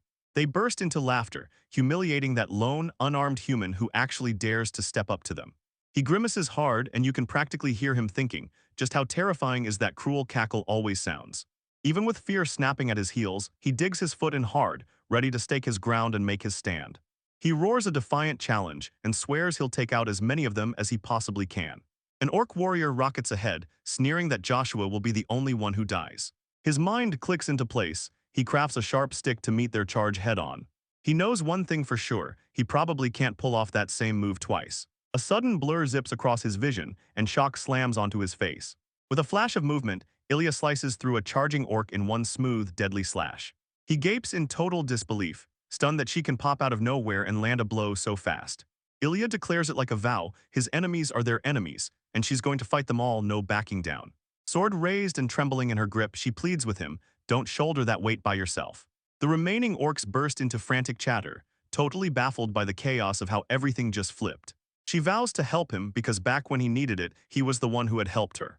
A stunning floral pattern sweeps around them as they stand shoulder to shoulder, ready to crush the horde. He yells her name in panic just as she gears up to take on the enemy. An orc sneaks up behind her and swings its weapon down in a savage surprise attack. With a knowing grin, she slips neatly under his clumsy swing like she's done it 100 times. She snaps in a lightning-fast slash, and the orc crumples with a brutal, pain-filled grunt. She hurls an ultimatum at the horde, "Back off right now and she'll spare them." The orcs laugh in her face at the very thought of backing away from someone like her. Their leader bellows, commanding them to strike. He's not backing down for a second. Joshua realizes the orcs believe Ilya is human, so they leave the other demis untouched. He yells at her to stop overdoing it, and he promises he'll draw the enemies away. She dashes into the chaos without a second thought, and it drives him absolutely crazy. She turns into a blur of blades as he slams a shield in place to stop the next attacker dead in their tracks. Glaring at the bruised survivors, she demands to know if they've still got the fire to keep fighting. The leftover orcs recoil instantly, their swagger crumbling as her power hits them. Pride blazing in their chests, they screamed one last defiant roar, refusing to bow out and lose to her. Joshua clenched his fist as he and Ilya geared up for the final charge. A sharp clicking snaps through the air, then you realize a hidden mechanism has just been set in motion. Sharpened stakes rip through the air from behind the fence, catching Joshua completely off guard. He snaps his gaze back to the village, eyes blazing with shock as everything clicks into place. On the wall, his friends stand shoulder to shoulder, armed to the teeth and ready to tear into the fight. A ragtag crew of demi-humans tightens their grip on crossbows and lines up with deadly aim, backing up their friends. Ilya shouted his name and ripped him out of his stunned, frozen trance. She blurts out an apology for acting on her own, and her face turns completely sincere. He leans in and tells her it's fine, then they cut down the enemy and guard the secret like it's priceless. Ilya releases a breathy, relieved exhale, her cheeks burning with the sweet warmth of victory after the fight. Joshua's mind races ahead. He can already feel the Demon King's army closing in, coming to investigate. He finally sees it. Sooner or later, their hidden village is going to get uncovered and blow wide open. Loitering over the fallen orcs, he decrees they'll burn their bodies in a proper cremation. He leans in and tells Ilya, "We've got to beef up our defenses because what's coming next isn't going to wait." When they finally came back, they were hit with chaos. An overflowing crowd of human refugees packed the place. A horn girl named Meta barrels toward them, shouting their names with urgent panic. She radios in that the gate is packed with injured people, and they're rushing over right now to tend to them. Joshua gives her a grateful nod for the update, then decides to handle the newcomers himself. Ilya tells her she can count on his help anytime she needs it, and Meta nods along like, "Yeah, same here." The human refugees, tired adults and wide-eyed kids alike, huddle together and buzz with non-stop chatter. A young horned demi-human stares on, eyes wide with curious wonder and a clenched, worried unease. Barak, a blond young man, spots Joshua and rockets straight toward him. He lunges for Joshua, shaking him and shouting, "Are you a friend of the demis?" Then panics and begs for help. Joshua stays cool and reassures the frantic man to stop panicking. Everything's going to be okay. He lays it out, the demis will help anyone who's not trying to hurt them. Once Barak finally calms down, Joshua leans in and demands to know where his crew slipped away from. Virik bears their grim truth. "Yeah, they're from Saburno and that place got crushed by the Demon King's army." The news slams into Joshua's chest when he finally sees it. Every city to the south is conquered. Barak confirms his city has fallen, then answers Joshua's question about the army. He lays it all out. A 5,000-strong army of orcs is already marching north. Joshua demanded answers about their commander, and that's when he learned the truth. His name was Bish the Orc. Barak leans in and says Bish is battle-hardened, and he fights with gear forged from demon horns.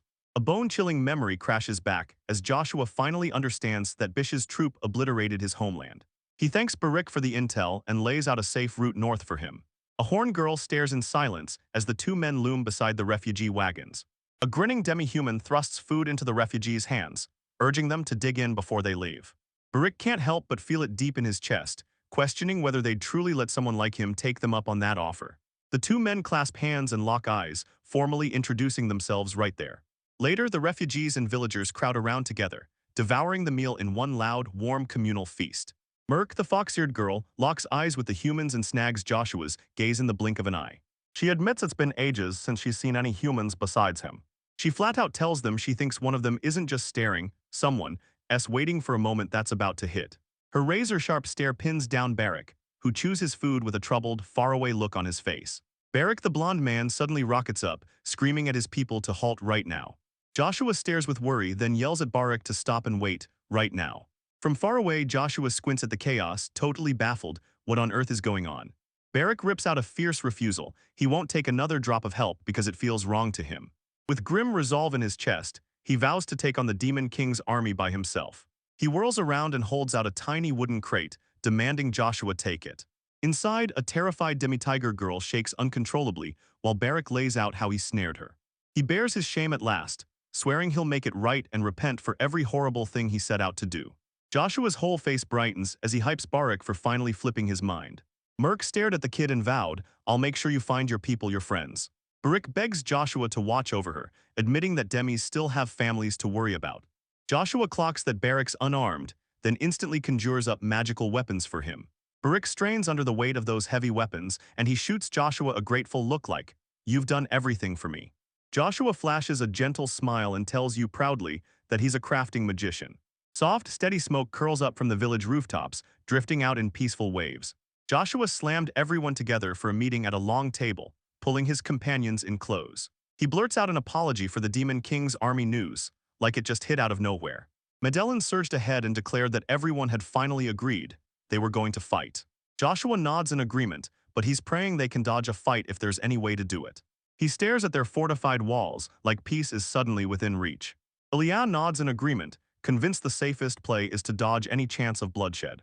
Meta remembers that her ancestors didn't just dream of peace, they fought for it too. Joshua insists they've got to get ready, because they can't trust the enemy as far as they can throw them. Then he pushes a bold plan, everyone leaves the village to go hit back. Ilya's eyes widen in shock, and she can't help but wonder if stepping beyond their walls is really the safer move. He lays it out plain. A long siege will drain them dry and burn through their resources before it's over. Joshua tightens his fist, because he knows if this turns into a war of attrition, it spells certain death. His companions stare in dread, realizing they might get kicked out anyway. With a sharp snap of his arm, he hammers home his point. He argues that if they take the lead now, they can stop the damage from ever hitting their home. That way it keeps kids and the elderly out of the danger, away from the fight. Meta says demons hit like a truck when you face them head-on, straight in the ring. Ilya and Merc lock eyes and agree, your best move is using your strengths where they'll really matter, not staying trapped in the same place. Joshua sizes up the orcs, tough as stone, lumbering like they're stuck in mud and totally powerless when it comes to magic. Ilya clocked it instantly, these traits scream demon, even if real demons just hit harder. He holds up their superior violet iron gear and smashes it into the orcs, plain steel like it's nothing. Their only real problems are that they're outnumbered, outmatched in experience, and they're up against an orc who refuses to budge. Then he ends it by demanding everyone's take on his terrifying plan. A tense hush slams over the council meeting, like everyone's holding their breath. Meta jumps in first, giving Joshua's proposal a solid, no doubt yes on the spot. Asuha and Merc both nod at the same time, eyes locked, no words, just pure unshakable resolve. A fleet rep screams for help, sick of being trapped behind closed doors. Merc shot him a cold, accusing glare, demanding that the fleeps step up and fight too, starting now. The fleeps snap into agreement, because they finally see it, they've got no choice but to charge. Joshua's eyes soften as he looks at them, and he thanks everyone with a heart-melting, grateful expression. He fires off his very first command, and everyone locks in, training hard with the new gear. He hands Merc the mission of healing and orders Suha to unleash her wind magic. He declares that the rest of the preparations are all on him. With a fierce glare, he tells them he's counting on every single one of them. His friends beam with warmth, and you can practically see their trust in him shining through. From the village rooftops, the voice booms back, confirming they've got it. 3 days later, the demi-humans are out there training hard with their brand new crossbows. Maida, playing drill sergeant, blasts the order fire. She whips around to Joshua with a hard glare, and orders that anyone who slipped up has to train harder. Joshua looks back on how far they've come, building their own army piece by piece. The training grounds are packed with demis, each one sparring and forging power with a whole arsenal of weapons. He grins, sure as day that they've finally forged the strongest defenses on the entire continent. Meta proudly flashes her brand new gear with a sharp, confident flourish. The tiny demi-tiger girl can't believe it. Joshua forged every single weapon they're using. From the fence next door, the other kids shout for her to come play. Metanots grinned as the shy girl twisted her fingers nervously, then finally stepped in with them. Joshua watches the former prisoner click with everyone, like he's effortlessly winning over the whole room. Meta feels the warmth sink in and smiles to herself, but she stays quiet. She remembers how that girl wouldn't stop crying just days ago. They stare at the brand new mode and gawk, as the village's iron wall defenses shine like a fortress, built to crush anything that dares to come closer. Joshua stands tall and declares, our town won't be taken by any army, no matter how hard they come. Meadow nods and says their defenses aren't just for fighting, they can also be the perfect bargaining chip. Joshua steadies himself and tells everyone to stay ready, because a fight still might come. His companions line up beside him nodding like, let's hit first, an attack might hurt less than waiting. Above the village, a brand new stone wall looms, fresh, sturdy, and built to hold the line. A breathtaking hot spring springs into view, water crystal clear, its temperature dialed perfectly. Joshua and Meta beam with relief as they announce, it's finally ready. The video flashes over that huge, multi-level hot spring complex for the whole village. Joshua breaks it down, this is your reward for all that hard work, then he points everyone toward the battlefield and the fight is moments away. He whips around and there they are, the other girls already stripping down at the bath. Meta explodes into a furious rant, snapping at them for not grabbing the dressing room first. In the steaming water, the other demi-humans are already soaking in peace, totally relaxed. Ilya and Meta burst out excitedly, yelling they're jumping in. Then they grab Joshua and invite him too. With a dazzling grin, Ilya tells him they went ahead and built a special bath just for him. Another girl lets out a giggle, remembering how painfully self-conscious he used to get in the washroom. Meta proudly jabs a finger at a hidden private section sealed off behind walls, made just for him. A flustered Joshua finally clocks it. Asuha lied about what the wall was really for. The medics confirm it. Suh's lie about it falls apart in front of them. He protests that the BAF is way too big, but Suha steps in and lays out why it has to be that size. Ilya presses in close, daring them to believe it, because everyone's coming with him. Her eyes gleam as she announces, loud and proud, that washing his back is their job. The other girls burst into protest, all of them begging to wash his back too. Joshua's playful mood snaps into grim seriousness in the blink of an eye. A brutal vision slams into his mind, his friends sprawled dead across the battlefield. He jerks back to reality, but his face still looks haunted, like his mind is miles away. He rushes to reassure a worried Ilya, then drops the truth. He's got something he has to take care of. He orders them to rest, then swallows the fear, cloaking that brutal future in a desperate vision. The girls stared, tense with worry, as he grit his teeth and vowed to keep preparing. Alone in his workshop, Joshua sprawls on a mountain of logs, just waiting for something to ignite. He kicks off the job, and with a flash of crafting magic, materials burst everywhere like sparks in the air. With pure focus burning in his eyes, he keeps working, his hands spin into a blur, faster than they can be followed. He gapes at his magic workshop, stunned by how far its power can stretch. He's got the power to stash massive amounts of materials, and even slap up walls right in the middle of the battlefield. His mind spins out wild plans for brand new weapons and deadly projectile systems. He paces through his thoughts, endlessly building the perfect words just to drown out the anxiety clawing at his chest. Joshua Niels, a young man locked in his workshop, keeps hammering and shaping nonstop, but deep inside, anxiety claws at him the whole time. Even though he's convinced they'll win, a heavy, gut-deep dread still won't let him breathe. From a distance, he scopes the village and decides they're stocked up enough to take the win. A brutal vision of Ilya's death slams into him, proving that even when you win, death can still claim someone. He remembers Bish, his opponent, whose troops march in with gear forged from demon horns that are almost impossible to break. That realization spikes his desperation. He has to forge more, and he has to be fully ready for whatever they throw at him. As evening creeps in, the sky turns pitch black over the rooftops of that quiet little village, like it's building up to something big. From far off, a mysterious figure keeps its eyes on Joshua as he sits alone, still locked in, obsessively building and crafting without stopping. The second his name gets shouted, he slams into a complete freeze, yanked out of his focus like someone yanked the plug on reality. Ilya looms over him with a worried stare, coaxing him, soft but firm, to finally get some rest. Joshua spun around, shocked to find her there, his hand still gripping a half-finished sword. With a trembling, pleading look, Ilya begs him to spill whatever's been weighing on his mind. She says he's always the one stepping in to help them, and the brand new village proves it. Because he's always there for her, she throws her heart into it and tells him they'll do anything for him. Ilya tipped her gaze up at him, and without a word she nodded like, "Yeah, I feel it too." He blurts out that it's their dedication, every ounce of it. That's exactly what he's terrified of. She stares at him, totally thrown off, and demands why he suddenly admits he's scared. He spells it out. His real fear is losing every one of his brand new friends and companions. When he looks back at his past, it hits him. Back then his life was simple, and he had no one to call a friend. Right then he was completely alone, no one left to cling to and nothing left to lose. Now he finally cracks and admits it. He's met her, and everyone else too, right here in this special place. One tear slips down Ilya's cheek, and you can feel his emotions hit like a wave. When he sees her break down, panic rips through him. Then he blurts that he never regrets meeting any of them. With a tiny smile, she lets it slip. She's thrilled that he loves them this much. He quietly nods, and you can practically see it. His feelings for them are crystal clear and impossible to deny. He admits it, his need to protect everyone is exactly what fuels his fear. She slips her hand into his with a soft, grounding touch that steadies him right where he is. Shocked by her move, he blurts, "Wait, have you felt it too?" With tears spilling down her face, Ilya snaps that she isn't scared anymore, because he's finally here. The camera zooms into her eye, determination ignites there, stronger than ever and rock solid. She's sure that with him standing right beside her, they'll protect everyone together, no doubt about it. With unwavering conviction, she stares him down and begs him to trust in the power of their bond. With a bright, radiant smile, she pleads with him, "Please don't carry every heavy burden alone."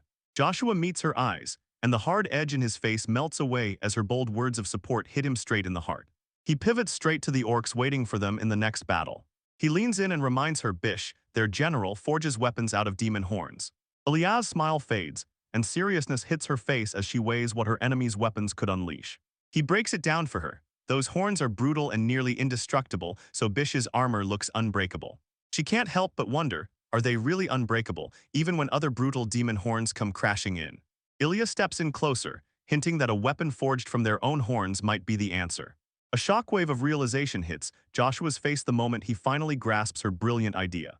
She lifts her own precious horn, dark as night, smooth and elegant, cradling it in her hands like it's made of pure power. He's stunned when he realizes it's the very one her father guarded with his life. She leans in and says, "It's too precious to waste. I'm using it to shield all of you." Joshua is completely shaken by her selfless, stubborn vow, and he blurts her name in a trembling whisper. He shoots his hand up, locked in his choice, and braces himself to accept her unbelievable sacrifice. He clamps a firm grip on the horn and nods along, agreeing to her request instantly, no hesitation at all. With a bashful blush, he vows he'll turn it into something truly wonderful. Ilya grins from ear to ear, flooding him with good vibes and pushing him to keep working. As Ilya watches, Joshua kicks off the forging process, and his magic whirls around him like living stormfire. He clocks it instantly. The horn isn't violet iron at all, and he can forge the real thing in under a minute. The horn bursts into light, sucking in his mana like a bottomless pit that never ever gets full. The night sky looms over them while that brutal crafting magic keeps hammering away, piece by piece, like it's alive. With his hand stretched out, he bursts out, the forging is done, and the process is officially complete. He proudly lifts the finished weapon high, glorious, brand new katana, shimmering like a dream. He breaks down its power and swears it will shrug off magic and slice through anything in its path. Ilya snatches the sword, her eyes blazing wide with pure gratitude as she thanks him from the bottom of her heart. She clenches the hilt like her life depends on it, and vows that with this weapon she'll protect everyone. Joshua clenches his fist and declares, "We're taking this battle on together, team, all the way." Ilya's face hardens with pure resolve, and she nods along, determined but smiling like she's finally ready to win. He softly reminds her, "Before the fight, you've got to get some rest." The next morning, just when everything feels calm, a sudden urgent arrival crashes the peace. A winged scout dives out of the sky and blurts the report. Demis with cat-like features are closing in fast. Joshua and his horned buddy lock eyes, and it clicks. These approaching people can only be one thing. From far off, they spot a colossal army charging straight for their towering, fortified settlement. Scuffing footsteps grind across the bridge, and the leaders have finally arrived. The demi-tiger mercenary Balon and that other girl spotted Joshua, and their faces lit up with pure shock. Joshua and his crew whip their heads back, locking eyes with the truth as the oncoming mercenary comes into focus. The other demi-tiger girl snaps her fist tight and lets out an affectionate meow, like she instantly recognizes her. Rescued at last, Demi-Tiger Kid Reese bursts ahead, screaming a sharp sis. The two Demi-Tigers collide into a brutal, heart-tripping hug, squeezing each other tight after finally being reunited. Reese breaks down in tears of relief and clings with all her might to her long-lost sister, holding on like she'll never let go. Joshua checks in with Balon, and when she confirms it, the truth hits like a punch. The child is her daughter. Balon explains the kid was rescued by the humans who rolled through earlier. She nods slowly, like this news just landed deep in her mind, and she's weighing every detail in silence. Joshua's joking face drops, he leans in and demands, "So what brings you to our village, Balon?" She snaps with pure annoyance that she has to hand off a message to the orc general, Bish. When they ask, she leans in and tells them Bish will roll through the nearby road in just 2 hours. She leans in and tells them, straight up, this is their one shot to handle their business with him. As the mercenaries peel out of the area, Joshua watches them disappear with a deep, thought-heavy stare. Meta, the horn girl, growls through her teeth, furious that Balon didn't even so much as thank them. Joshua clenches his fist, forcing himself to trust the plan even though doubt churns in his chest. Meta and Eliane nod in sync, leave the guards watching the village and start gearing up their forces for what's next. Ilya slams his fist down and swears they're sprinting to the road to cut off Bish, the orc general. A brand new chapter kicks off, and the page opens on endless mountains and forests under a brooding, cloudy sky. Ilya strides up to Joshua, braced to spill her report on exactly how their army is being deployed. She confirms every single one of their troops is already deployed for the coming battle. A tactical map blazes on screen, laying out their formation: demons, werewolves, archers, and crushing, power-heavy golems. Meta steps up and declares, loud and sure, that with these preparations in place, fear has nowhere left to hide. Joshua clenches his fist and admits he's still clinging to hope for a peaceful resolution. He braces for the enemy because even with their power, fear still gnaws at him. Ilya slips her hand into his, and in that quiet move she pours out pure reassurance. Her touch jolts him awake and her presence, right there with the others, sweeps the panic out of his head. He shoots back a tiny, grateful smile, and with his friends standing by him no matter what, the relief hits hard. The ground shakes and the brutal orc army finally charges out of the haze, roaring like thunder. That tight band of allies plants their feet and holds their ground, then waits, tense as a bowstring, for the enemy to finally show up. The big commander, Bish, barrels in and snaps, "Who are you?" eyeing their ragtag mixed crew like he wants answers right now. Joshua, surrounded by his crew, steps forward, introduces himself, and declares them all loud and proud as the Fendel Alliance. The orc commander squints at the unfamiliar name, chewing on the weird idea of this whole gathering of demis. From the side, Balon snaps his reveal. Those aren't just any soldiers, they're the demis from the fortress. A creepy goblin commander slams down his claim on this new territory and barks for total obedience. No questions, no exceptions. Joshua plants their feet in neutral and flat-out refuses to throw hands or lend a hand. The goblin leader bursts into mocking laughter at their tiny group's desperate attempt to negotiate terms. He jabs the air with a sharp point of his finger, ready to deliver his no-nonsense ultimatum. His chilling demand: every single year he demands a tribute of 10 living demons, fresh, alive, and offered to him. He blurts out that he wants even more weapons forged from those brutally tough horns. Leaning forward with rage blazing, Joshua roars that they'll never hand anyone over. Demi-Tiger Balon glares, furious at the goblin's cocky refusal. Joshua steps forward and shows off. This is the crafting magician with the skills they've been hunting for. Commander Bish twitches his eye, and you can practically see interest spark in him.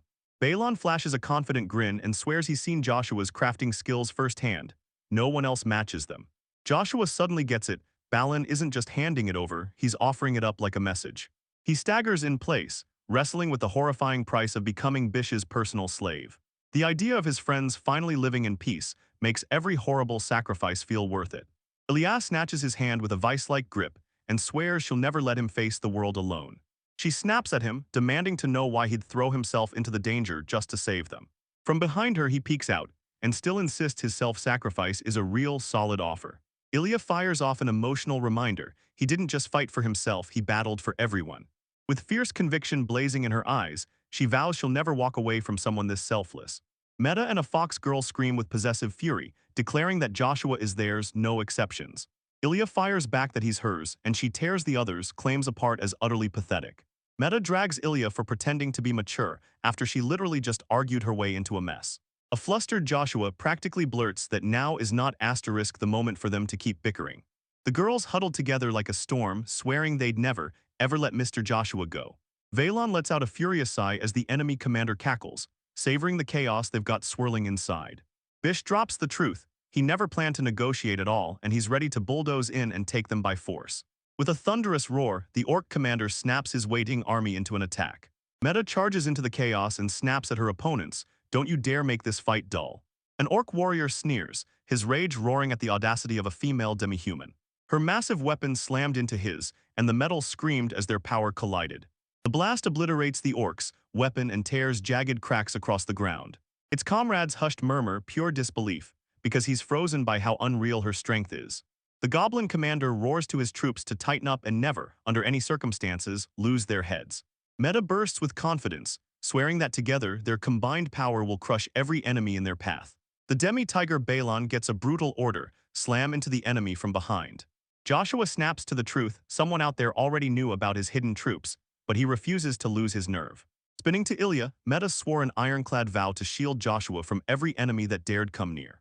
With urgency roaring in his chest, Meta yells for Ilya to charge straight into the fight. Ilya throws her faith behind Meta, then steels herself and charges forward. Ilya explodes forward with a thunderous leap, slamming down on the goblin horde as her sword races ahead. Her blade snaps into a blur, slicing through a bunch of goblins in one unstoppable strike. The goblins shriek in pain and burn with rage as her brutal attack crashes into them. Meta screams in agony as she slams in front of the blow and catches the attack meant for Joshua. Ilya stands alone, clashing head-on with wave after wave of goblin soldiers and refusing to budge an inch. The goblin commander can't believe his eyes as his forces get wiped out by demis. Rage blazing in his eyes, he tears into his broken soldiers and demands to know if they've even got honor left. Meta and Joshua caught the commotion in the back and exchanged a quick look like, "Wait, what's going on back there?" A frantic goblin soldier barrels up to his leader, gasping that something's gone wrong inside their own ranks. He snaps the truth, their back line is getting wrecked and the demi-tigers have turned on them. Joshua freezes in shock as he realizes Balin's mercenaries just crashed the battle. Merc the White Wolf sprints straight for Joshua, desperate to tell him what's happening. Joshua tells Merc that this wild turn of events caught him completely off guard. Still not sure what Balin's up to, he slams down a fresh order. He barks an order to Merc to kick off their operation, then tells them to stand down from the demi-tigers. The goblin commander clenched his teeth and spat venom at Balin, still fuming over the betrayal. Balin's forces surge in and savage the goblins, who wail as they realize their betrayal came way too late. Right in the chaos of the fight, Merc's sudden howl rips through the air and startles the goblin soldiers. The forest parts and the house practically screams, because Wing Tengu bursts in, all drama blazing. Horned demons and werewolves burst onto the scene, flashing their hidden powers like a brand new threat. The goblin leader scoffs like he always knew, because those hidden troops weren't a secret to him at all. A colossal whirlpool of water slams down from above, crushing the goblin army in an instant. A brutal torrent crashes through their lines, blasting the remaining soldiers into chaos and scattering them to the winds. The York commander Bish leans in as Ilya snaps, it's over and the battle's finally done. She promises to spare their lives if they turn around and retreat to their homeland right now. Bish slams his fist into the ground and roars, yeah, I'm the king of all orcs. He brags like he's untouchable, the strongest alive, swearing that one day he'll slay the demon king himself. Blonde warrior Ilya finally drops it. She tells Orc Commander Bish she's got demonic blood in her veins. With a booming laugh, Bish viciously taunts her, claiming her missing horn became one of his weapons. Ilya shoots that down hard, insisting the horn is the exact one her father hauled back for her. A spark of recognition flashes across Bish's face the second he realizes who she really is. He locks eyes on her and realizes she's Ultra, the demon chief's daughter he once battled to the brink. She snaps back in furious denial, insisting her father did flee, until Bish steps in and corrects her.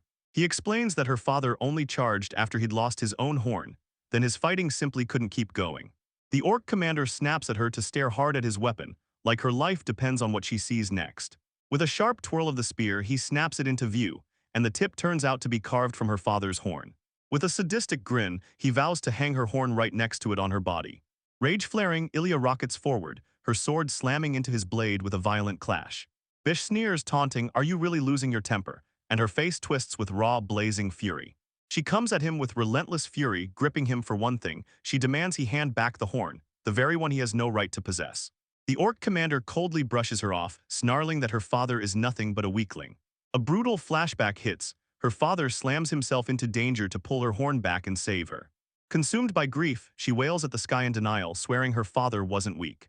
From the sidelines, her friends are screaming warnings at her, begging her to shut out his taunts. Rage clouded her vision, so she lunged too hard on that wild swing and whiffed completely. Bish snatches the opening and slams his massive weapon down in a brutal, earth-shaking arc.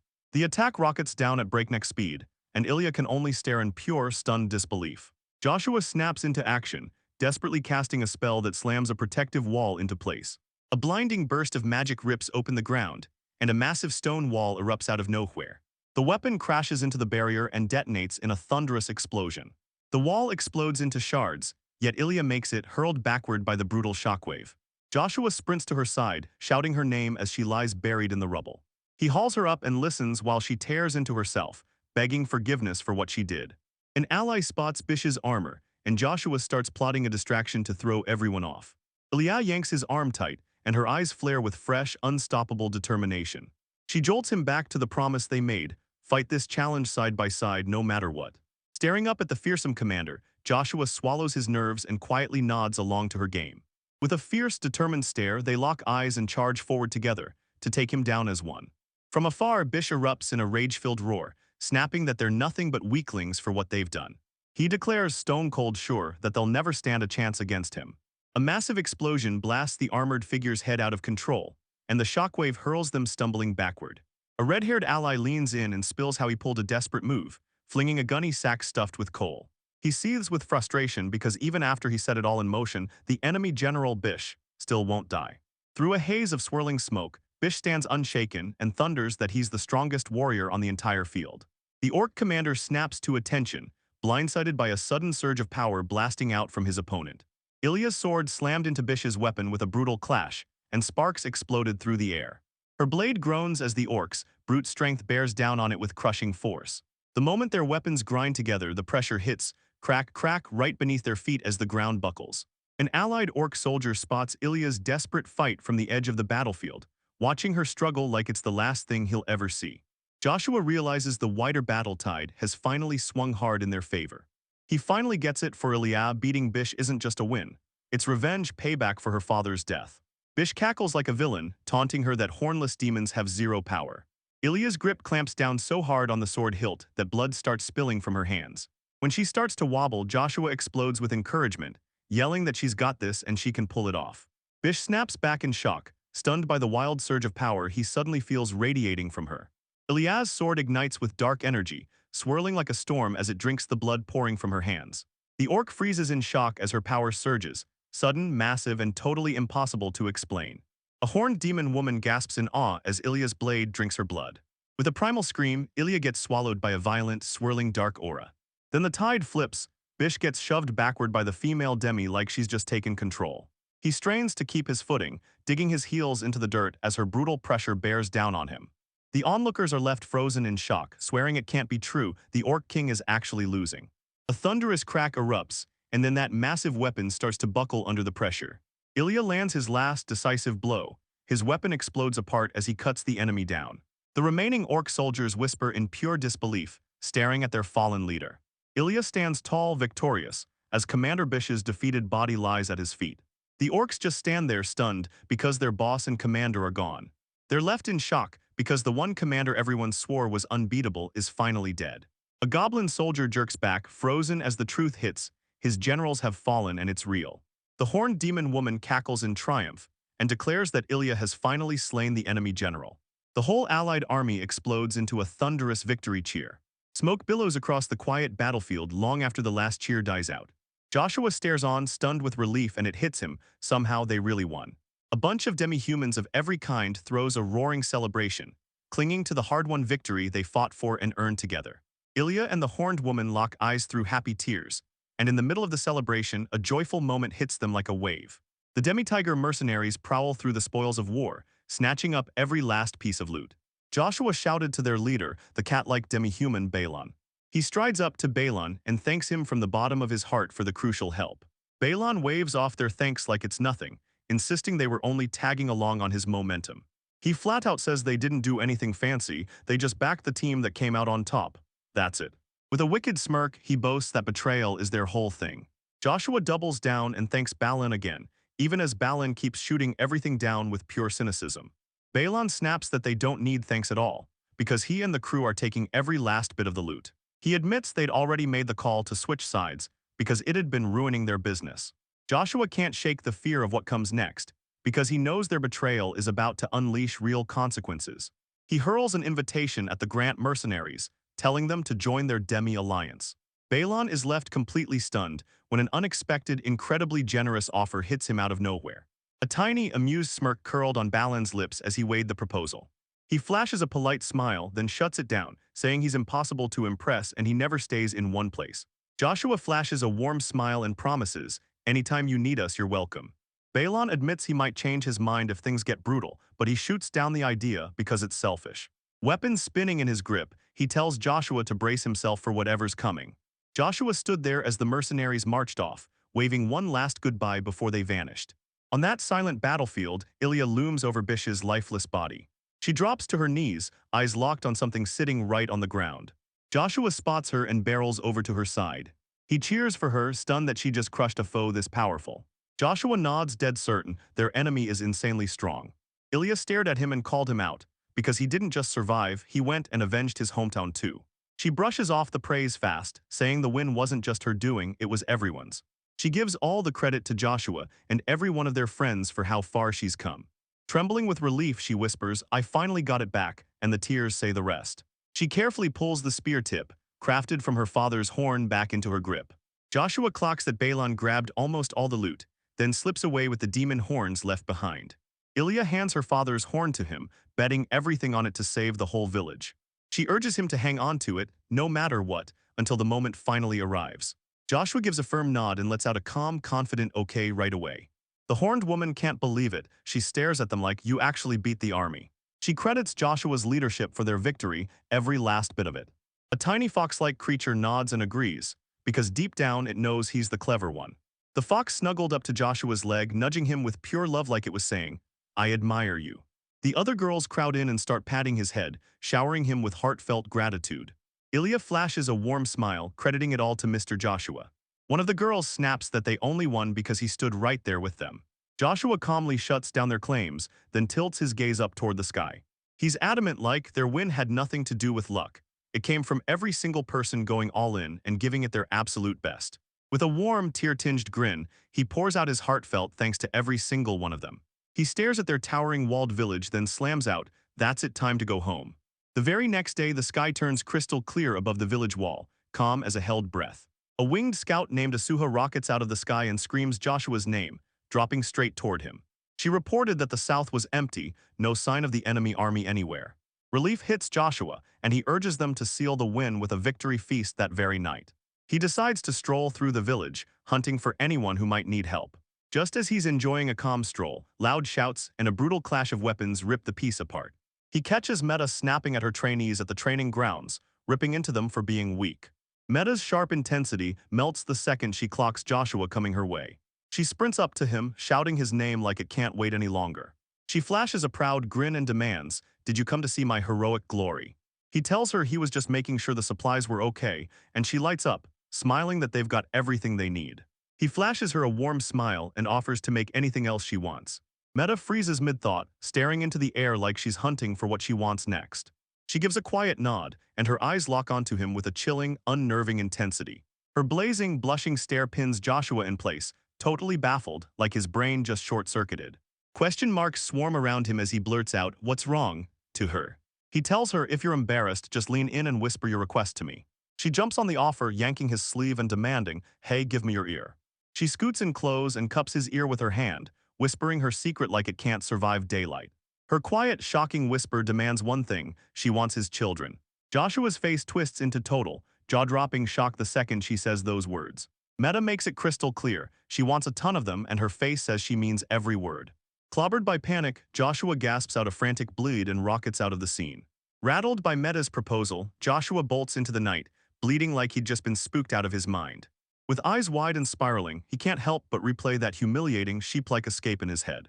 Crouched behind that building, he whispers to himself that he came dangerously close to losing his mind. Merc spots his red, flushed face and snaps into action, so he insists he was just jogging. Switching gears, Merc proudly announces she's made the fridge colder than ever. This practical news hits Joshua like a truck, and suddenly he realizes he'll be shopping for a bigger refrigerator way sooner than he thought. He weighs their hunting wins and then slams down a rule. From now on, they're setting a daily limit. Merc nods and steps up. She'll set the new hunting limit herself to stop overhunting before it spirals out of control. Joshua's smile drops in an instant. He gets dead serious and says they need to have a talk that matters. With bright, sparkling eyes, Merc locks onto him and blurts out a sudden, direct marriage proposal he never saw coming. He's left totally frozen in silence, the moment her sudden, serious words hit him like a punch. She stays cool and tells him straight up, their next step is having a baby. She tells you this kid will rise up and take over as the next leader of her tribe. Flustered to the max, Joshua finally clocks it. She's basically asking them to become formally engaged right this second.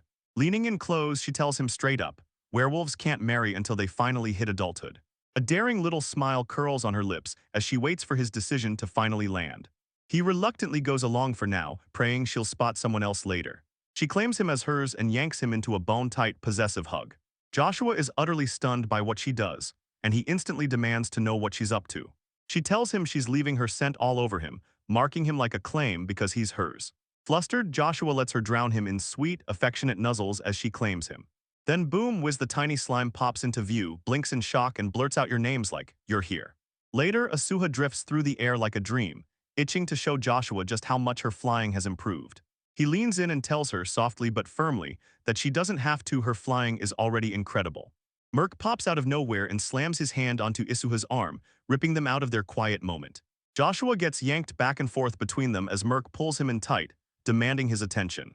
Merc snaps to Suha that she's in the way, but Suha refuses to back down and demands to run her demonstration. Joshua tries to step in and begs Merc to hold up, while Asuha shoots back that she'll be done in a flash. Asuha raises her wand and snaps it through the air with sheer determination, ready to unleash her magic. Joshua's jaw drops, her wind magic suddenly whips him off his feet and rockets him into the air. He stares down, totally blown away by that wild, unreal feeling of floating. Asuha beams and tells everyone that her wind magic training just unlocked brand new abilities. She doesn't just lift herself into the sky anymore, she can force other people to fly too. Joshua bursts into a stunned shout at the insane new skill she just unveiled. They look up at a towering height above the whole sprawling village, and he swears it's awesome. Asuha stares at him, amazed as he can't stop soaking in the incredible view from up top. She remembers how he turned that once-dead empty village into a thriving place almost overnight. He humbly admits it. While everyone else was out grabbing materials, he was the one quietly crafting the whole thing. She locks eyes with him, admiration pouring out, and praises his unshowy humility. With a warm grin, he fires back the compliment, telling her she's not selfish either. A quiet intensity flashes across her face as she gears up to make her request. Drifting high above the world, she tilts her head and asks, "Can I be selfish for just a moment?" Joshua's eyes widen. He agrees on the spot, but only if it's something he can actually do. Asuha blurts out a marriage proposal like a bombshell, and Joshua just loses it, yelling in pure exasperation. She swears she'll stay by his side forever, and make sure he never has to worry about a single thing. She tells everyone flat out she's not going to embarrass him or mess with him right in front of other people. Before he can even react, she yanks him into a crushing hug in midair. She makes it crystal clear she'll only mess with him where nobody can see. She clings to him like her life depends on it, begging him to finally understand just how deeply she loves him. Joshua looks rattled, admits he understands her feelings, but the whole situation hits him like a wave he can't control. Suddenly, a horrifying demonic figure materializes right behind him, blasting out a choking black aura. He shudders as a murderous rage crushes into him, and fear makes his whole body shake. Down below, the villagers whisper in panic as that crushing presence presses in on them. The mask drops and it's the terrifying horned hyena. Joshua gets slammed by the Oni's presence so hard it overwhelms everything he can sense. He starts to wobble violently, jerking through the air as his balance slips away. Panic surges through him as he screams, "I'm totally losing my balance." Yuzua screams his name as they both drop out of the sky into a freefall.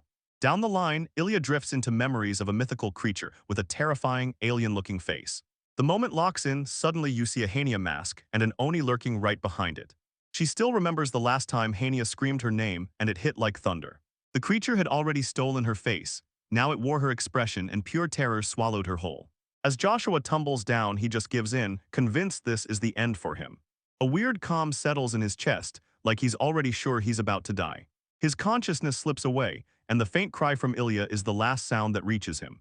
His world snaps back in a dizzying jolt, trapped inside a thick gelatinous bubble hanging there like time stopped. On the ground, he grabs his face, stunned to be alive, yet totally baffled about how he made it. Ilya tells everyone the Fleeps went all out and the cushions took the impact, so now they're totally wiped out. He bursts out asking where everyone went, and it feels like he just caught a glimpse of something forbidden. Elsewhere, the other girls are rushing around, hustling to set up the evening's feast like their lives depend on it. Ilya checks in with Joshua, and he confirms it.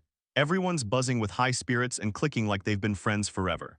Joshua grins like he's already plotting his next move, stocking up on food for the days ahead. He whips his head toward Ilya, pitching another round of gathering, and she nods like, "Yeah, let's do it." With a tender shake of fate, Joshua gently takes her hand in his. He lets out a low chuckle, tightens his grip, and can't help but get swept up in her peaceful, radiant happiness. With a dazzling grin, Ilya proclaims, "No matter what happens, we'll always be together." He scans their village, then cracks a huge smile. He can't believe he gets to be with her. Joshua beams at her, warmly affirming that he's genuinely happy and fully on board.